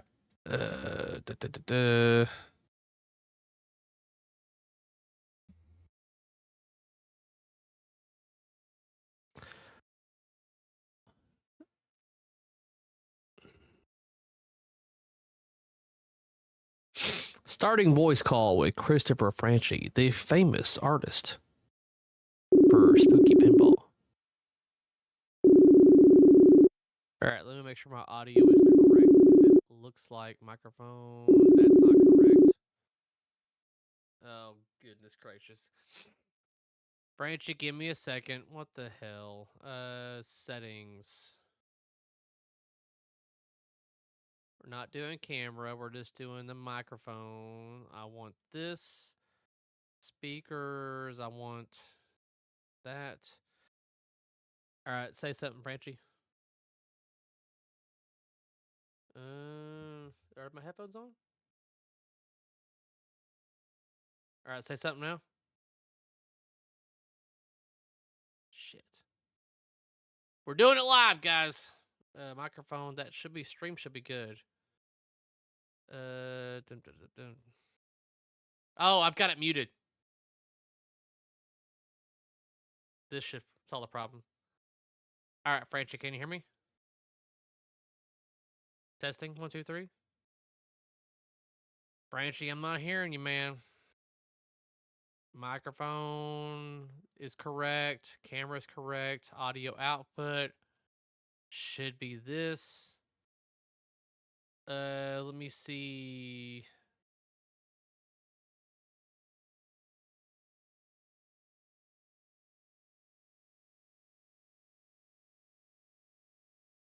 Bright, you say something. This should be a test right here. Bright, I've got everything correct on my end, man. If anything, I could call you and hold you up right here. So that's what we're gonna do. I'll just call you, Franchi. So I don't have to wear my headphones anyways. And everybody should be able to hear you. All right.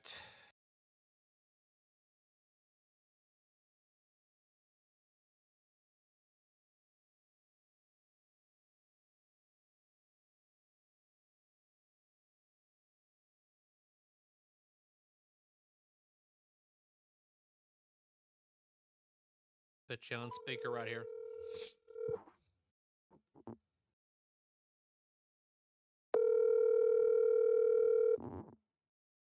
Yo. What you wearing? Nothing. That's why I said audio only. So you wanted to do audio only. Here's your chance. So what do you want to talk about? Well, I'm just going to give you a perspective from an artist because a lot of people are chiming in who aren't artists. And I mean, yeah, everyone's entitled to an opinion, sure. But anyway, you have to look at this a couple of different ways. For years, we shoveled the snow in our driveway with a shovel. And they came out with a snowblower, which made things a lot faster and a lot easier. Now, are you going to say, that guy who invented the shovel, he's a swell guy? I'm not using no newfangled snowblower. I don't think so. Anyway, so I use AI, but I'll explain how. I use it for reference. If I need to draw something that I don't have reference of, I'll just create some, because the AI thing that I have, it doesn't make great images. It's not really anything you could use in print, but it gives you a visual. So I'll just type in something and it'll give me an image, and then I use that to draw from. That's one thing. Another thing is on an art package that I'm just buttoning up for a game that's going to come out in about a year and a half. There's a couple of things on there that are 100% AI. I didn't even redraw them. I made a couple of minor changes, but they are not anything important. I can't really say what they are. Not that it would give away anything. Could I say what they are? No, don't do it. I don't want you getting in trouble. It wouldn't really give anything away. I'll just say, like, this isn't what I used it for, but let's say I needed to make a magazine cover. Okay. I use AI to make a magazine cover and throw it in there. It's not anything important. It's not anything key. But the thing is doing an art package, as much as people put so much on the importance of a pinball art package, which is nice, and I appreciate that. It's like anything else commercial. It's a job. It's not something that's going to hang in an art gallery. It's not something where I say, look what I created from the bottom up. Actually, a lot of times it's not. I'm using like characters I didn't create, movies I didn't create, all kinds of crap. So this is, working in pinball art is far from, it being mined from the ground up. So time is of the essence. And if I can cut corners and say, hey, I need a magazine cover, and knock one out, because I know it's not important if it's just going to be laying in the background somewhere or whatever.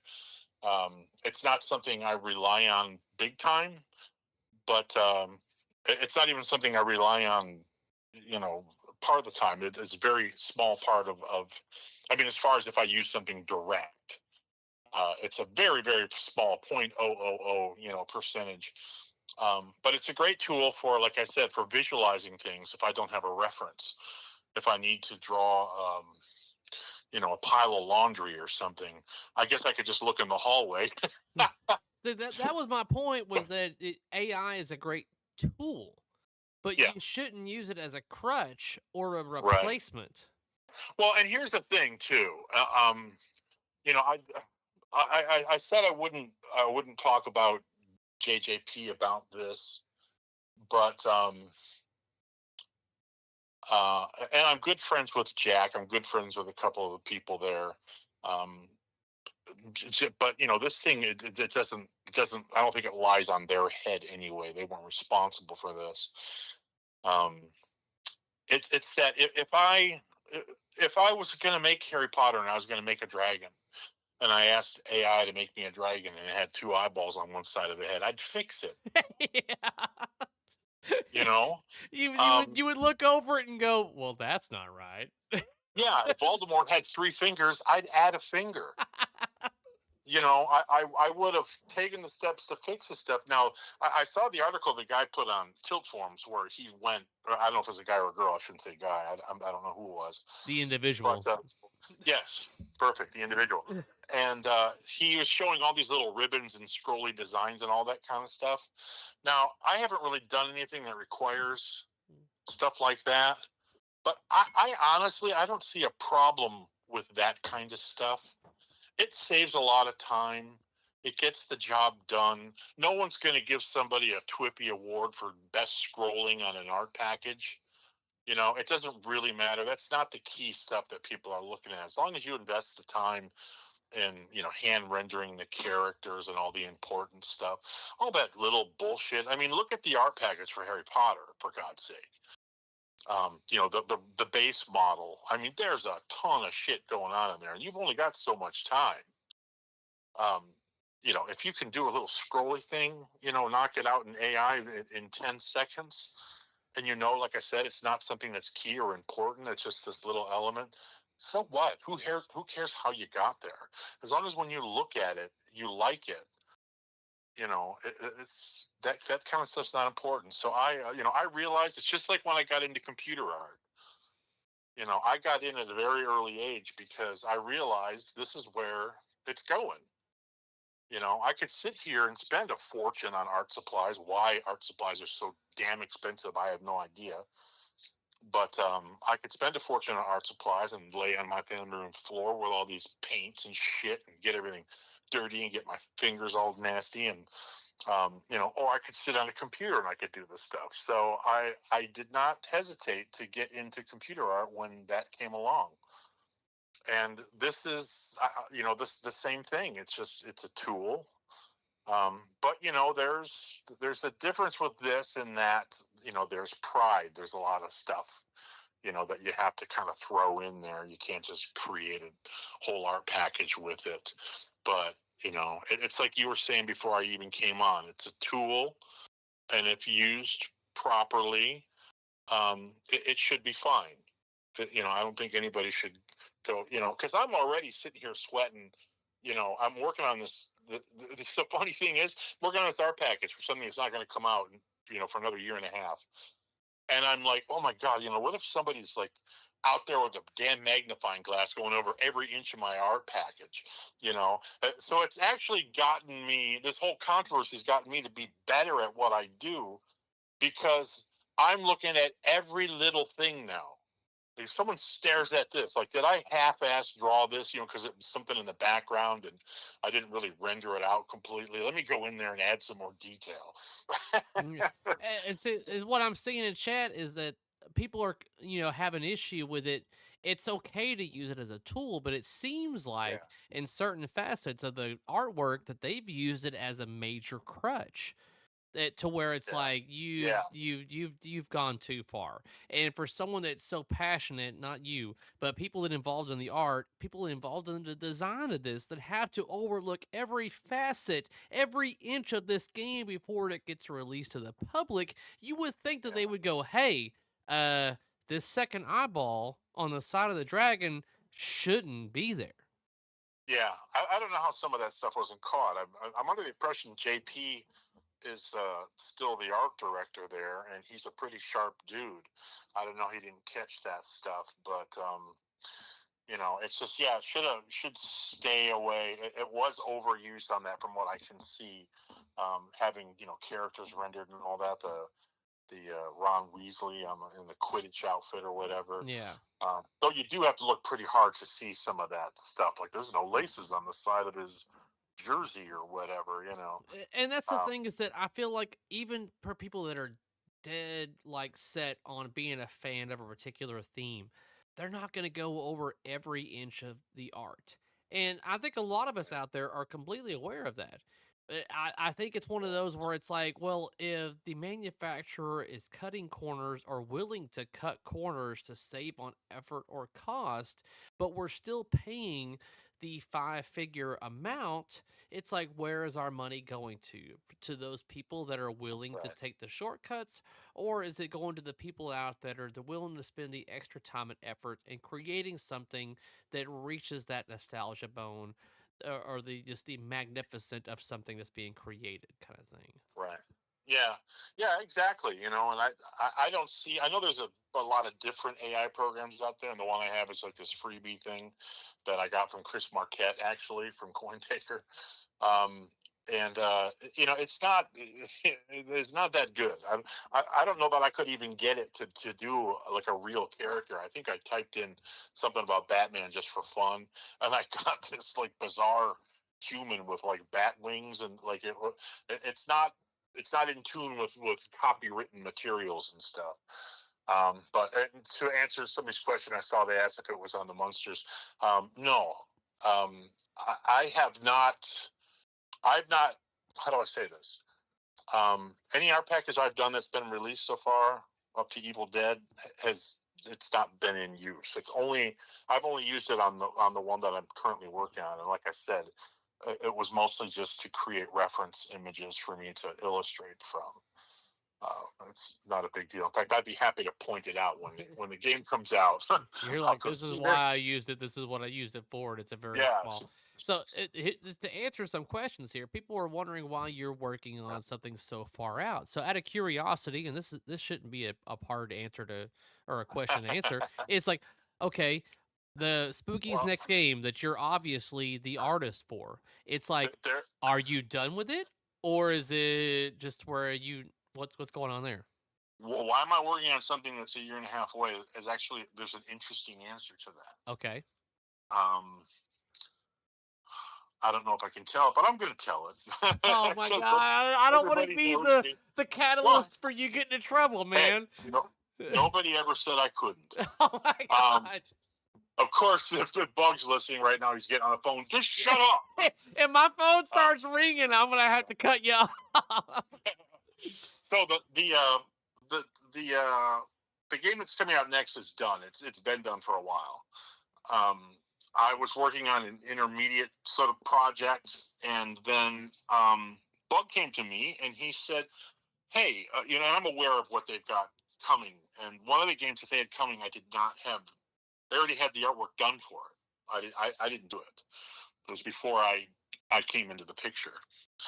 And he said that he had walked the artwork around to all the people that work for Spooky, because Bug's very much like that. He's not, him and Luke just don't sit in a room and go, it's all us, and whatever. It's a very family atmosphere over there.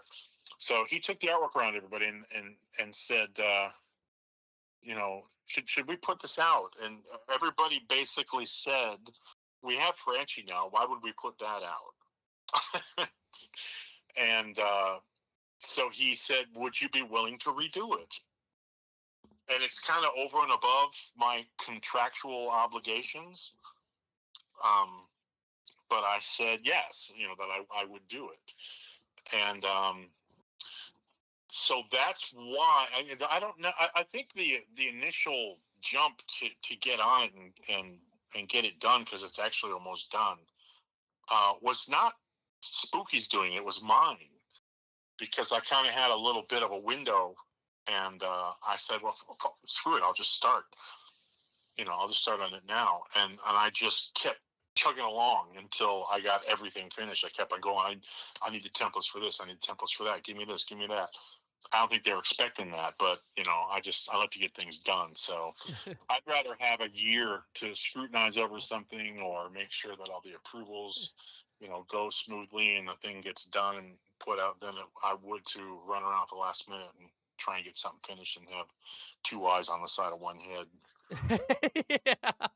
I can just imagine you releasing like Evil Dead, and then it's like all of a sudden, like, why does he have two eyes on this or three eyes on this particular scene? Like, oh shit.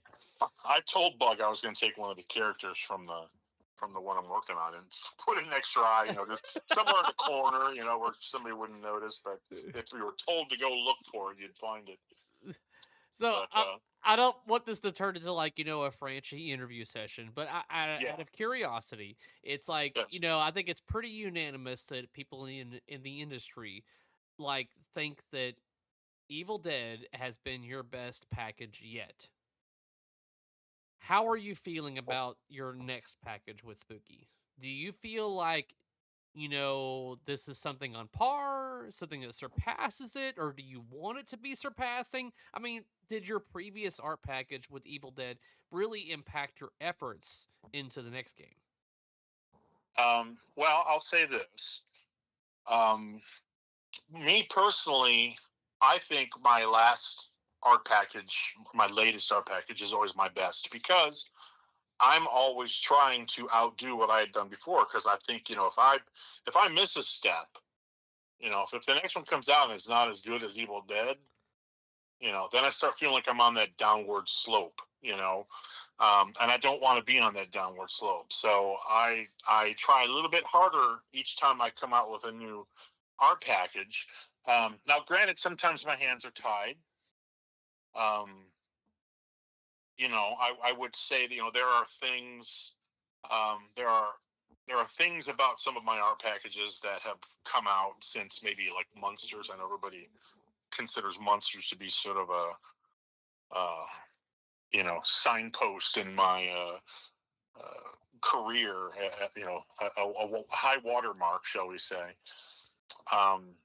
There are things that have come out that I know aren't as good, not from a quality standpoint, from a design standpoint, but sometimes, I can't do what I want. I have to do what I'm told.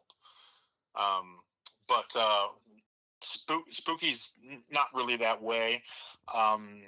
Consensus at Spooky is that the next one is better than Evil Dead. It's hard for me to say because, like I say, I always think the next one is better only because I put more effort into it. But I have a hard time sort of judging my work. Look at this is the finest thing that's ever been made. I can't do that. All I can do is dive into whatever, because this one that's coming out in a year and a half, I had no interest in. I mean, it was something that was not on my radar. I didn't care about it, and but it's like if I'm going to do it, I've got homework to do. I had to dive into all the material about the subject. I think that's my main curiosity is that whenever you're developing your next art package for a game, is if your record influences what you're working on now. What do you mean my record? Like, meaning like, okay, so everyone pretty much agrees that Evil Dead is your best. Do you go, you know what, that was that particular theme and that's the way it is? Or do you go, I've got to one up myself? Like, from an individual, do you feel like you have to one up yourself, or do you just go, you know what, I'm going to do the best I can for this particular theme? No, I always want to one up myself, for sure. But it's like, the next one that comes in, if Evil Dead really speaks to somebody, I mean, they just love those movies and they got that pinball machine and they're just like, oh my God, this artwork, and they just love it. The next one that comes out, if it's not something that speaks to them, they might stay on. They might keep their monopoly piece on Evil Dead and say, no, I'm staying here. This is the best one he's done. And I get that. it's not because the next one I did wasn't as good. It's just that it doesn't speak to them as much as something else does. There's always gonna, because I still have people that say I haven't beat monsters. Really? You know, yeah, yeah. There's people out there that think that I have not surpassed that. And it's not I to say thought that it was my pretty obvious that Evil Dead took the lead, but okay.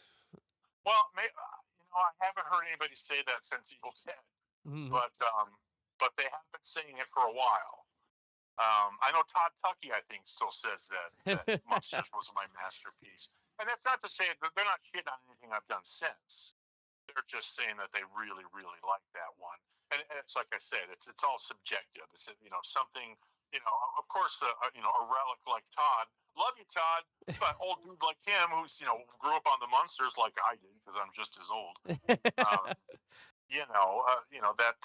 that speaks to him. So I don't want to hog up your whole thing here. So I Yeah. just wanted to. Like I said, I didn't want it to turn into like an interview with Franchi. I could easily do that, and it's like by all means, I'm just mainly curious. What from your mindset, from an artist that works in this industry, and you see all the flames rising from JJP when it comes to talking about AI, and it's like I know that they are not the first to use it. They're not going to be the last to use it. I think it's just the fact that they used it and didn't adjust accordingly to what they produced. And it's like if you are looking over this license and you have so much passion for it, you're going to look over every inch. I'm sure everything that you produce for the next titles for Spooky, that Corwin and Luke are looking over every centimeter that you draw to make sure that it's falls accordingly to what they envision. It's so they look at JJP and the AI and they go, somebody dropped the ball. And they dropped the ball and they still want me to cough up $15,000. Right. Yeah. Yeah. It's got to be used responsibly, and you have to. You like I said, you got to check that stuff. If something, there's no reason why you can't go in and correct that stuff. There's painting tools in Photoshop. If you get a dragon with 3 eyes, go in there and paint one out. You can do that.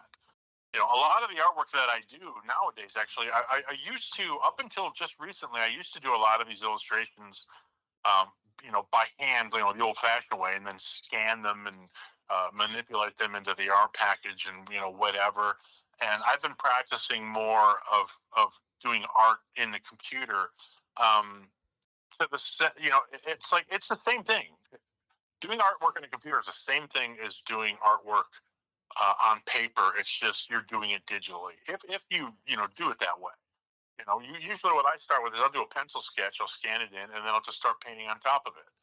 And you use brushes, different kinds of brushes in Photoshop, just like you would in real life, different sorts of material, and you just build up your illustration from there. I don't know where I was going with this, but So you can go in and you can adjust that stuff. If you get something that's wrong, there's no reason why somebody couldn't have went in there and painted in an extra finger, painted out something. There was a big ball drop there, and I don't know who's responsible for looking over that stuff. But yeah, I know Warner Brothers isn't happy. So I don't know. Oh God, Barlow farted. Jesus Christ. Oh, Barlow. I can't turn the fan on because it'll make noise. All right, French, I'm creeping up on like 2 hours on this damn stream. I wanted to get your input on AI and everything and how you feel about it. I'll end you on one last question and then we'll end the call and we can talk whenever.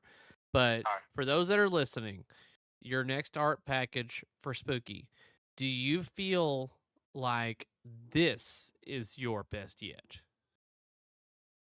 Did we already cover that? Maybe not. I do. You feel like and I feel like the one that I'm just buttoning up now is better than the one that's coming out. Oh my God. I mean, you've got an NDA with Spooky. Yeah, I know. It's like I definitely want to see more about it, kind of stuff. But like, all right, guys. Well, let's drop this little nugget here right now. Oh. Mr. Kerry Hardy makes an appearance in the 26th. No, I don't want to tell people that I make an appearance in a game because I don't want it to affect sales. We just told you. Like, So there's that. And someone's asking about Barlow. He's in the next one, and he's the one for the game in a year and a half. Came up with a great way to squeak him into that. And there's other stuff too. I've been putting more and more little Easter eggs in this stuff just for fun. So I'll let you all go. right, Frenchie, I want to get back to. I'm going to get down my list and get the hell off this damn thing. Thank you for chiming in here on your input and everything, and professionalism in the hobby and everything. I'll talk to you later, man. All right, brother. Everybody have a good weekend. Take it easy. Love you long time, man. Bye. All right, guys, there you go. There's Franchi, Christopher Franchi, a very well-known artist in the industry, to give you his 2 cents and more about the whole AI situation and what's going on with Spooky. Hopefully you were able to hear all of that pretty well. It looked like, from my point of view, that you should have been able to hear it. So those of you out there, thank you for sticking in, tuning in to hearing all that. So I think we've chimed in and talked enough about this. Let's just put a final fucking bow on this whole AI situation with Harry Potter, because I'm honestly just done with it. And it's like I was wanting to state, is that even though I would bring people to my house who are major fans of like Jurassic Park or Foo Fighters, they're not going over every damn inch of this. The only people that are going over every inch of this are those of us out there that are spending the 5-figure to get the damn thing. And we feel like if we're spending that much money, that money should be going towards the human efforts into providing us something for our cash. And I think a lot of people out there that are upset just feel like, oh, they used AI, that saved them thousands and thousands of dollars, and they're still charging us this much, kind of thing. I think that's where the frustration is. Can we alternate an art package minus carry? I'm not, from my recollection and everything, I'm not in the art package. Hold on, I'm getting Adam Davis. Thank you very much. You said turn your mic. I'm guessing that means I need to turn my mic automatically adjusted. So I'm turning it up right now. Let me know if that sounds good. We should be good now. It looks like we're good. Carrie, what's going on with Back to the Future? There was so much hype, and seems like hype is completely gone now. Blasters, seriously, the reason why the hype is gone is because it's so far out. Let me go to this camera because I keep looking at it.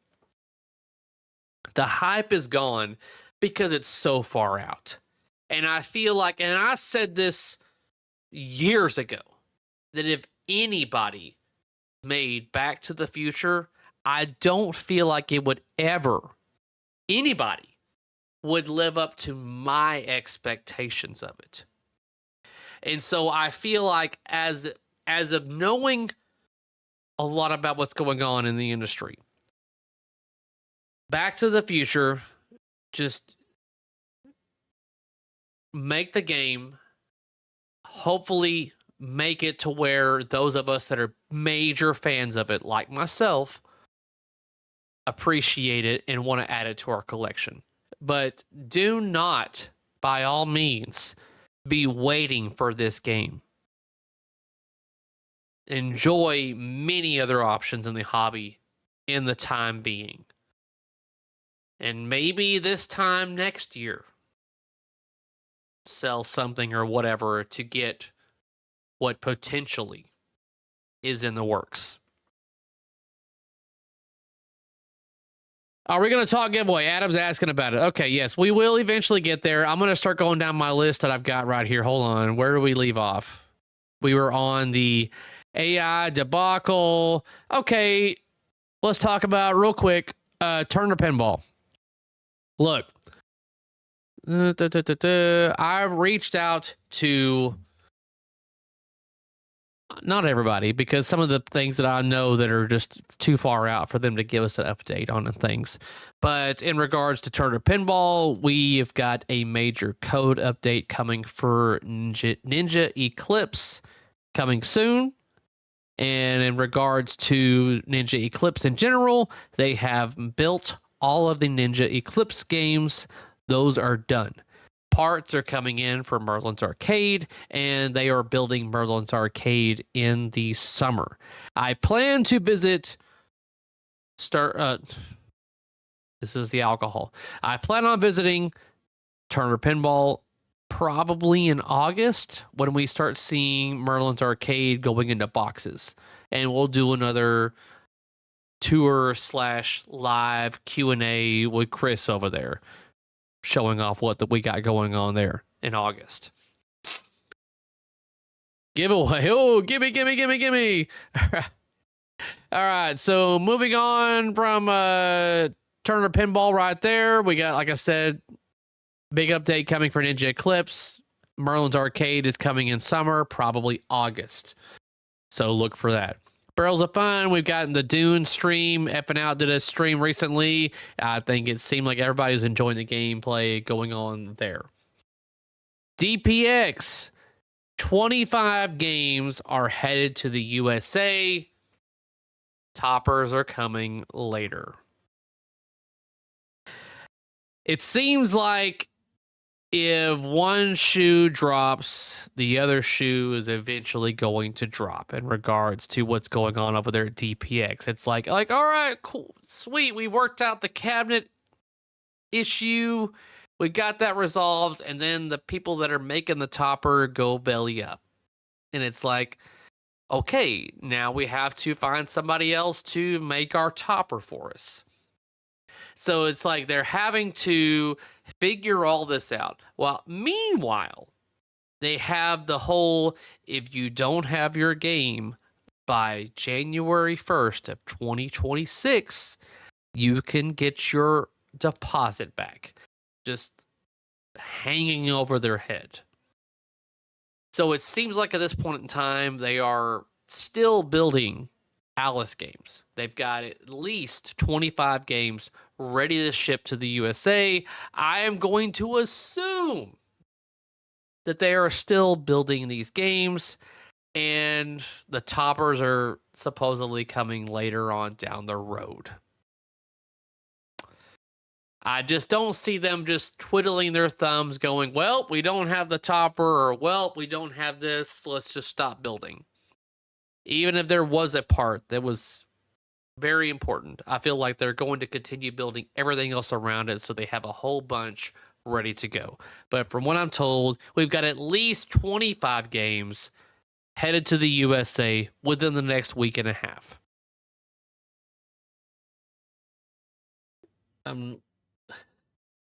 It's like I'm out of alcohol, guys. I'm not opening another bottle. I've drank the rest of my...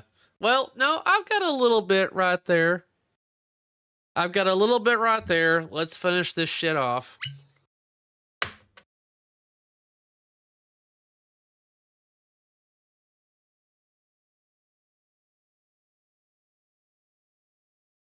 All right. Bottle's done. Hector, I'm hoping you're happy. Another bottle of your Woodford Reserve Double Oat is gone.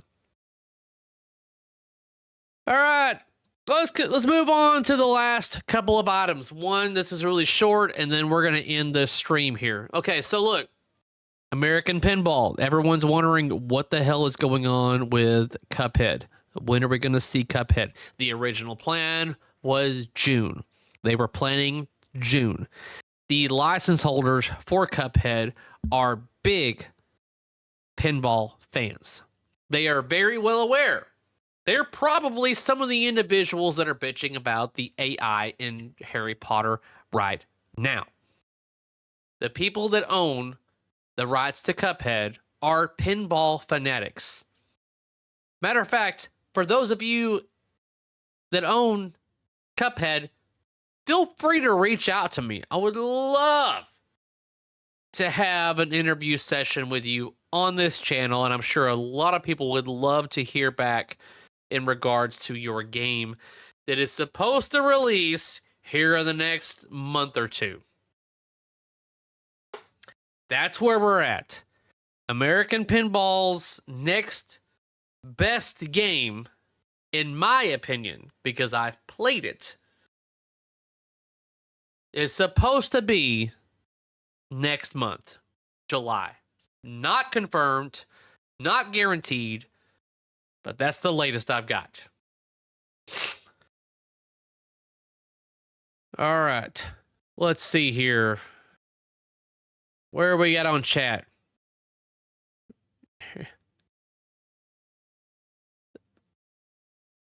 We're on the phone drunk. And my phone's not going. My phone's off. Oh my god, no, you did not, Franchi, just send me something. Now I'm all curious. Oh my god, is this really what I think it is? Oh my god! Oh! No, I don't want to look at that anymore. All I'm saying is if Spooky Pinball had public stock, my money would be going towards them right now.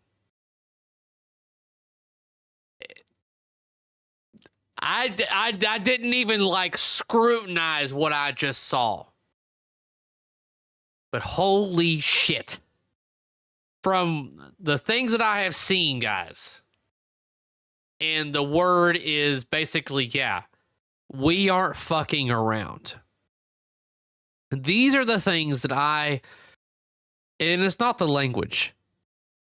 It's just the fact that these individuals understand what a lot of us feel about what is being presented to us from other manufacturers. They are as well as pinball enthusiasts as every one of us. And they look at what a manufacturer has to offer at a particular price, and they go, let's do something like that, but let's also just make it better, kind of thing. And I feel like that's the reason why we are also seeing that Stern Pinball is wanting to implement their new accessories that go on top of the games, because of the boutiques like Spooky that are offering what they're offering for what they are offering it for.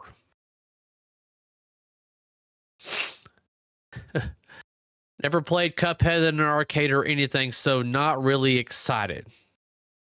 Cuphead isn't really an arcade game. No, it's not. And I honestly would love to finish Cuphead. It's like I have played it, but it's only a couch co-op and not online co-op. And I don't really have anybody else to play with me on my couch for it. Animations were done very well, yeah. So, like, I feel like, in my opinion, American Pinball, although they have a major obstacle to overcome, and that is consumer confidence, I do feel like their next title, which is Cuphead, I'm not under NDA, I'll tell you, I've played the fucking game. It's there. I've seen it. This will be their best game to date. And I've only had a ball and a half on it. A ball and a half was enough for me to go, this is better than GTF. This is better than the freaking Oktoberfest. I mean, it was quite obvious to me. And I've told my patrons what this game has on it. But it's like, if you want a little bit of what's going on with Cuphead, you've got an upper play field to the upper right, kind of similar to Foo Fighters. You have a center ramp that's very similar to the Cancer Ribbon. You can call it the Cancer Ribbon if you want to. The Cancer Ribbon ramp, very similar to that. You might think of Hobbit But I do feel like overall, I think you're going to probably more than likely enjoy what American has to offer when it comes to their next release. All right, let's wrap this damn thing up. I have been on here way too long and my sinuses are starting to flare up. So let me get out the super glue again. It's not super glue.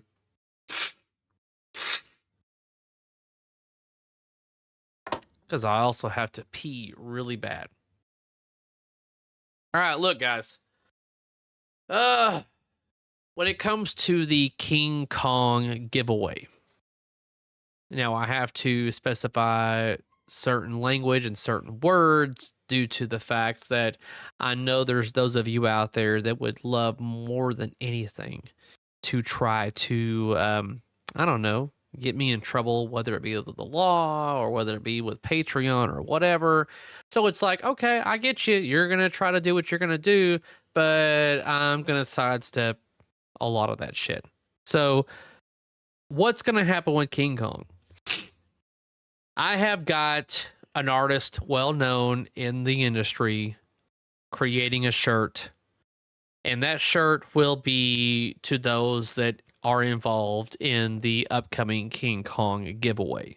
So no matter if you win a pinball machine or not, you're at least getting a shirt, and that price is going to be reasonable, in my opinion. Reasonable. It's like, oh, like, you know, I didn't win a pinball machine, but at least I got this unique shirt, kind of thing. And it's like, I've only seen the rough drafts of the shirt so far, but I'm pretty excited about what's going to be coming, kind of thing. And I'm working on the review for Kong. I'm hoping in the next couple of weeks that I'm able to get this out. For those that are on my Patreon list, you will have access to the positions for this giveaway before the public. It's not Brian Allen, Frenchie. It's not. I don't want to hear your shit. It's not him.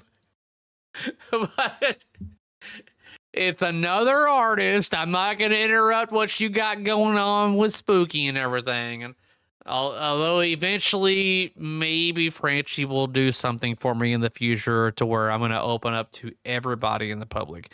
But the shirt that's going to be involved in this is merely to those that are involved in the giveaway for it. So nothing's concrete, but the basics of this is going to be involved to where the patrons, they get first dibs on the positions, of which there will be a certain number of. Once the patrons have filled those positions, that could be in a 24-hour period of time, then I will open the remainder up to the public. The public can fill those positions accordingly. There will also be a free option. And I say that free option because that's what's going to make this whole thing legal. So there will be a free option when it comes to winning a King Kong LE. Although, if you go the free option, you're not going to get the shirt that is currently being designed as we speak. And then from what I've seen on the rough draft so far, I think a lot of people are going to want to get the shirt. But that shirt's only going to be given to those that do the paid method. Yeah. So there, as like Frenchie says right here, no purchase necessary. There has to be a no purchase necessary option. So there will be an option for no purchase necessary, but there still will be rules around that. But my plan and what I hope to be is that the incentives for the paid option are so good to where you're like, well, yeah, that just makes sense. I would rather do it that way, kind of thing. Oh, no, you don't. No, that would be too easy, more than likely there, Ian. That would be too easy. So in the next week or so, like I said, the first people that are going to be completely aware of what's going on with King Kong and the whole giveaway is my patrons. They get first access, they get first slots, and then eventually the public is opened up. But I will tell you that the art package is nostalgic, mixed with a little bit of an elbow jab towards Stern. There's no way I could have something that doesn't kind of like jab at Stern. It's just not, it can't happen. It's me. It's not going to happen. But I really wanted to reach out to the nostalgia, and I think a lot of you were really going to enjoy it. It's still in the making. That thing says, I love this game, like giving it away. I will say, I don't think anybody would have a problem with winning a King Kong limited edition for merely donating / purchasing a $50 t-shirt with the bonus of potentially getting a $13,000 machine. You guys tell me, is that worth it to you? Because that is the current plans. Would you be willing to spend $50 for a t-shirt that also includes the chance, equal chance, of winning a King Kong LE?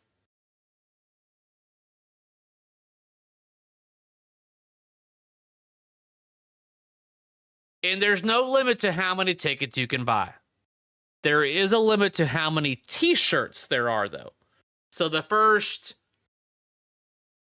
480, maybe, will have this t-shirt. And trust me, I've only seen the rough draft so far. But when I saw the rough draft, I was like, yes, I want that nostalgia bone just double-fisted stroked. And I will give you a hint on the shirt. The shirt name is called Wrong Kong. That's all I'm going to say at this time. It's another week or two out.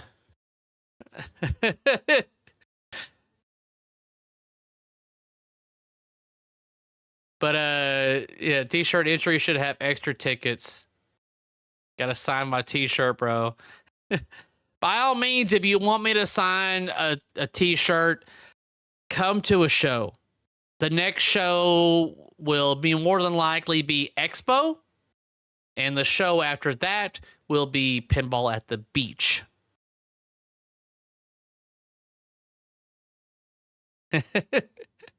All right, guys, I'm gonna try to wrap this stream up because I've really got to use the restroom.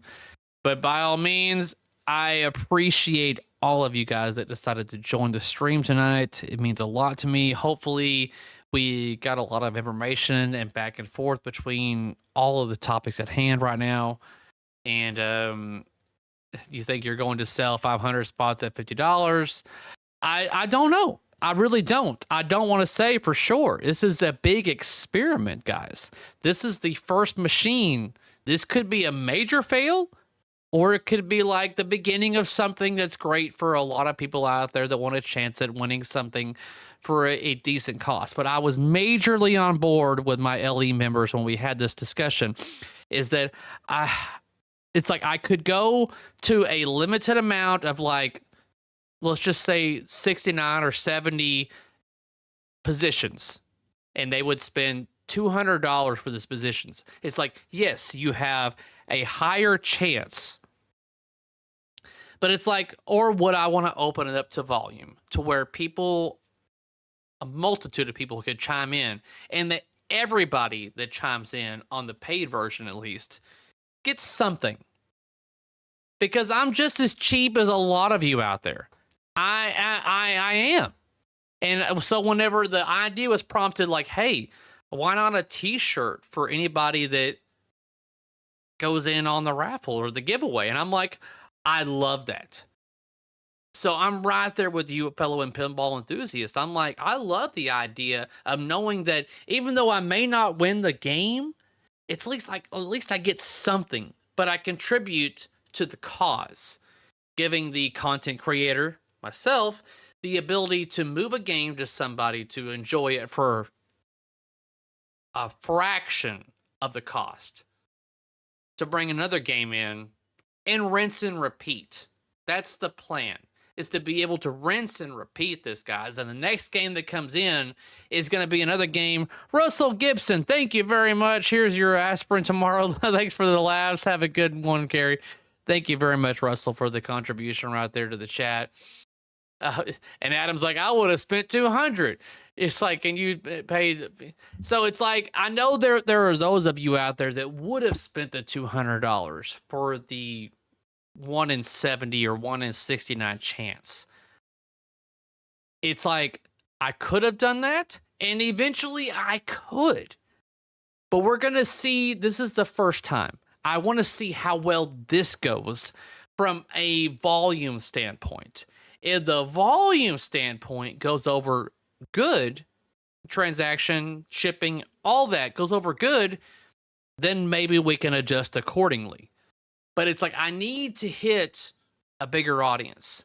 So this shirt is targeted towards a bigger audience, as well as the potential of winning a multi-$1,000 machine for a very small fraction cost.